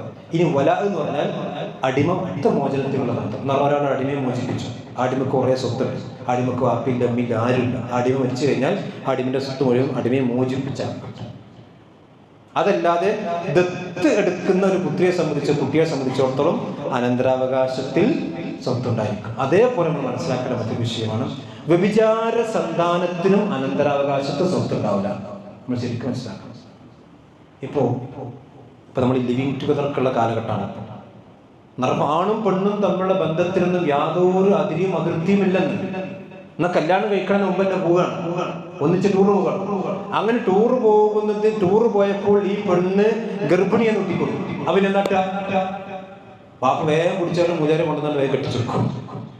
എന്നാൽ നിങ്ങൾ മനസ്സിലാക്കിക്കോളി, ആ കെട്ടിച്ച് കൊടുക്കുന്ന നിക്കാഹ് ചെയ്യുന്നതിന് മുമ്പുണ്ടായ ഗർഭത്തിലുണ്ടായ കുട്ടിക്ക് ഈ ബാപ്പാന്റെ സ്വത്തിൽ നിന്ന് അനന്തരം കിട്ടൂല.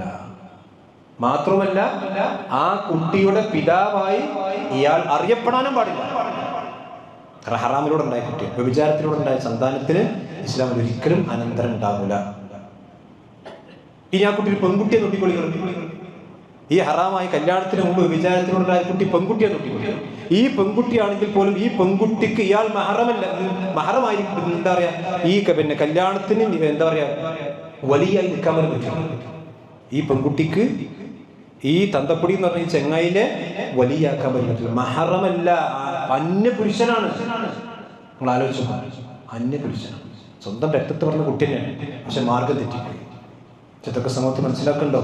ഇന്നിപ്പോ തന്തല്ലാത്ത കുട്ടികൾ വർദ്ധിച്ചുകൊണ്ടിരിക്കല്ലേ. ഈ ലിവിങ് ടുഗദർ പറഞ്ഞിട്ട് അതുപോലെ തന്നെ അബോർഷൻ ചെയ്യിപ്പിക്കാൻ യാതൊരു പടിയില്ല, അല്ലെങ്കിൽ ഗുളിക കൊടുക്കുക, അബോർഷൻ എന്തും തോന്നിയാസങ്ങൾ ചെയ്യാനല്ലോ എന്താ ക്യാമ്പസുകളൊക്കെ നടന്നുകൊണ്ടിരിക്കണം. അപ്പൊ ഈ നിയമങ്ങളൊക്കെ നമ്മൾ ശരിക്കും മനസ്സിലാക്കണം. എന്ന് പറഞ്ഞാൽ ഒരിക്കലും വ്യഭിചാരത്തിലൂടെ ഉണ്ടായ കുട്ടിയെ സംബന്ധിച്ചിടത്തോളം ഓന് ബാപ്പല്ല, ഉമ്മയുള്ളൂ. ആ കുട്ടിയുടെ ഉമ്മതാണെന്ന് പറയാ. ഈ കാക്ക ഒരു കാക്ക, ബാപ്പ എന്ന് പറയാൻ പറ്റില്ല. മനസ്സിലായി? അതേസമയത്ത് വിവാഹത്തിലൂടെ ഉണ്ടായ കുട്ടികളാണെങ്കിൽ അവർക്കുണ്ടാവും. അപ്പൊ നമ്മൾ ശരിക്ക് മനസ്സിലാക്കേണ്ട, ഉമ്മയിൽ നിന്ന് ഇപ്പൊ ഈ ഇയാളിൽ നിന്നുള്ള അനന്തരം ഈ കുട്ടി കിട്ടൂല. അതേസമയത്ത് ഉമ്മയിൽ നിന്നുള്ള അനന്തരം മാത്രമേ ആ കുട്ടിക്ക് ലഭിക്കുകയുള്ളൂ. ഇതൊക്കെ എന്തിനാ വെച്ചാല് ഇസ്ലാമിക ശരീഅത്തിൽ ഈ പിന്നെ വെറും സ്വത്തെടുക്കൽ മാത്രമല്ല, ഒരു ചാരിത്ര വിശുദ്ധിയും അതുപോലെ തന്നെ എന്താ പറയുക പിന്നെ ചില കുടുംബ പവിത്രതകളൊക്കെ കാത്തു സൂക്ഷിക്കാൻ ഉള്ള പ്രേരണകൾ കൂടി ഇസ്ലാമിക ശരീഅത്തിൽ അനന്തരാവകാശം കൂടി കൊടുത്തിട്ടുണ്ട്. വെറും സ്വത്താണ് വിവരിച്ചു കൊടുക്കൽ മാത്രമല്ല, അതിന് നൈതികത കൂടി ശരീഅത്ത് എന്ത് ചെയ്തിട്ടുണ്ട്, പരിഗണിച്ചിട്ടുണ്ട്. അപ്പൊ ഹക്കായ മാർഗത്തിൽ ഇസ്ലാമിലേക്ക് പ്രവേശിച്ച അല്ലെങ്കിൽ ഇസ്ലാമിലുള്ള ആളുകൾക്ക് മാത്രമേ അതുണ്ടാവൂ. ഞാൻ കൂടുതൽ അവസാനിപ്പിക്കാം. പറഞ്ഞൊരു ചുരുക്കത്തിനനുസരിച്ച് ഇസ്ലാമിക ശരീഅത്തിന്റെ നിയമങ്ങൾ കൃത്യമായി പാലിക്കണം. അത് ഏത് സമ്പത്തിന്റെ വിഷയമാണെങ്കിലും, ഇനി അനന്തരാവകാശത്തിന്റെ വിഷയമാണെങ്കിലും, അതുപോലെ തന്നെ ഇനി മക്കളുടെ വിഷയത്തിലാണെങ്കിലും, ഏത് വിഷയത്തിലാണെങ്കിലും ശരീഅത്തിന്റെ നിയമങ്ങൾ പാലിച്ചുകൊണ്ടായിരിക്കണം. ഇപ്പം എന്താ വെച്ചാൽ മക്കളൊക്കെ മതം മാറി പോകുന്ന ട്രെൻഡാണ്. ആണും പിന്നെ അതുപോലെ തന്നെ പെണ്ണുങ്ങളും കല്യാണം കഴിക്കുന്ന അവസ്ഥ മുസ്ലിം സമുദായത്തിൽ പോലും വളർന്നുകൊണ്ടിരിക്കാൻ. അതുപോലെ തന്നെ മതത്തിന്റെ നിയമങ്ങൾ തെറ്റിച്ച് പുറത്തേക്ക് ചാടാനുള്ള ത്വരയും പ്രവണതയും ഒക്കെ സമൂഹത്തിൽ വർദ്ധിച്ചുകൊണ്ടിരിക്കാൻ. അതൊക്കെ ശരിക്ക് കടിഞ്ഞാലിടാൻ പറ്റിയ ഒരു നിയമം കൂടിയാണ് ഇത് മനസ്സിലാക്കണം. അതുപോലെ തന്നെ ഒരു മനുഷ്യന്റെ സാമ്പത്തിക വിശുദ്ധി കാത്തു സൂക്ഷിക്കാൻ കൂടി പ്രേരണ നൽകും. ഞാൻ പറഞ്ഞല്ലോ, ഹറാമായ സ്വത്ത് ഉണ്ടാക്കി കഴിഞ്ഞാൽ മക്കൾക്ക് ഉപകാരപ്പെടില്ല. ഒരു ബാപ്പ എന്തിനാണ് അയാൾക്ക് കവർക്ക് ഏതായാലും കൊണ്ടാൻ കഴിയും. ഈ ഹറാമായ സ്വത്തൊക്കെ കൂടെ അയാൾക്ക് എങ്ങനെ കവർ കൊണ്ടുപോകാം? പിന്നെ അയാളുടെ ഭാര്യയ്ക്കും മക്കൾക്കും വേണ്ടിയിട്ടായിരിക്കും അധ്വാനിക്കുന്നുണ്ടാകുക.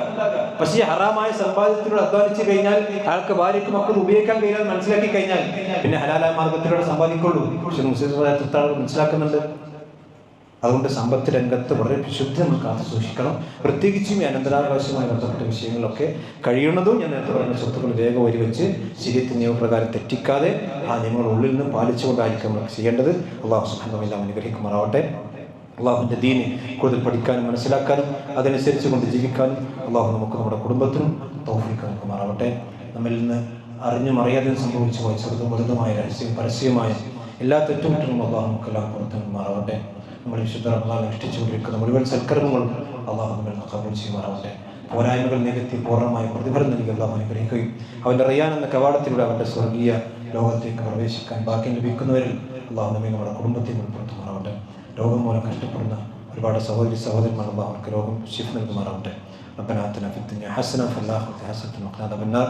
ربنا تقبل منا إنك أنت السميع العليم وتب علينا إنك أنت التواب الرحيم. آمين آمين برحمتك يا أرحم الراحمين. صلى الله على خير محمد. السلام عليكم ورحمة الله وبركاته.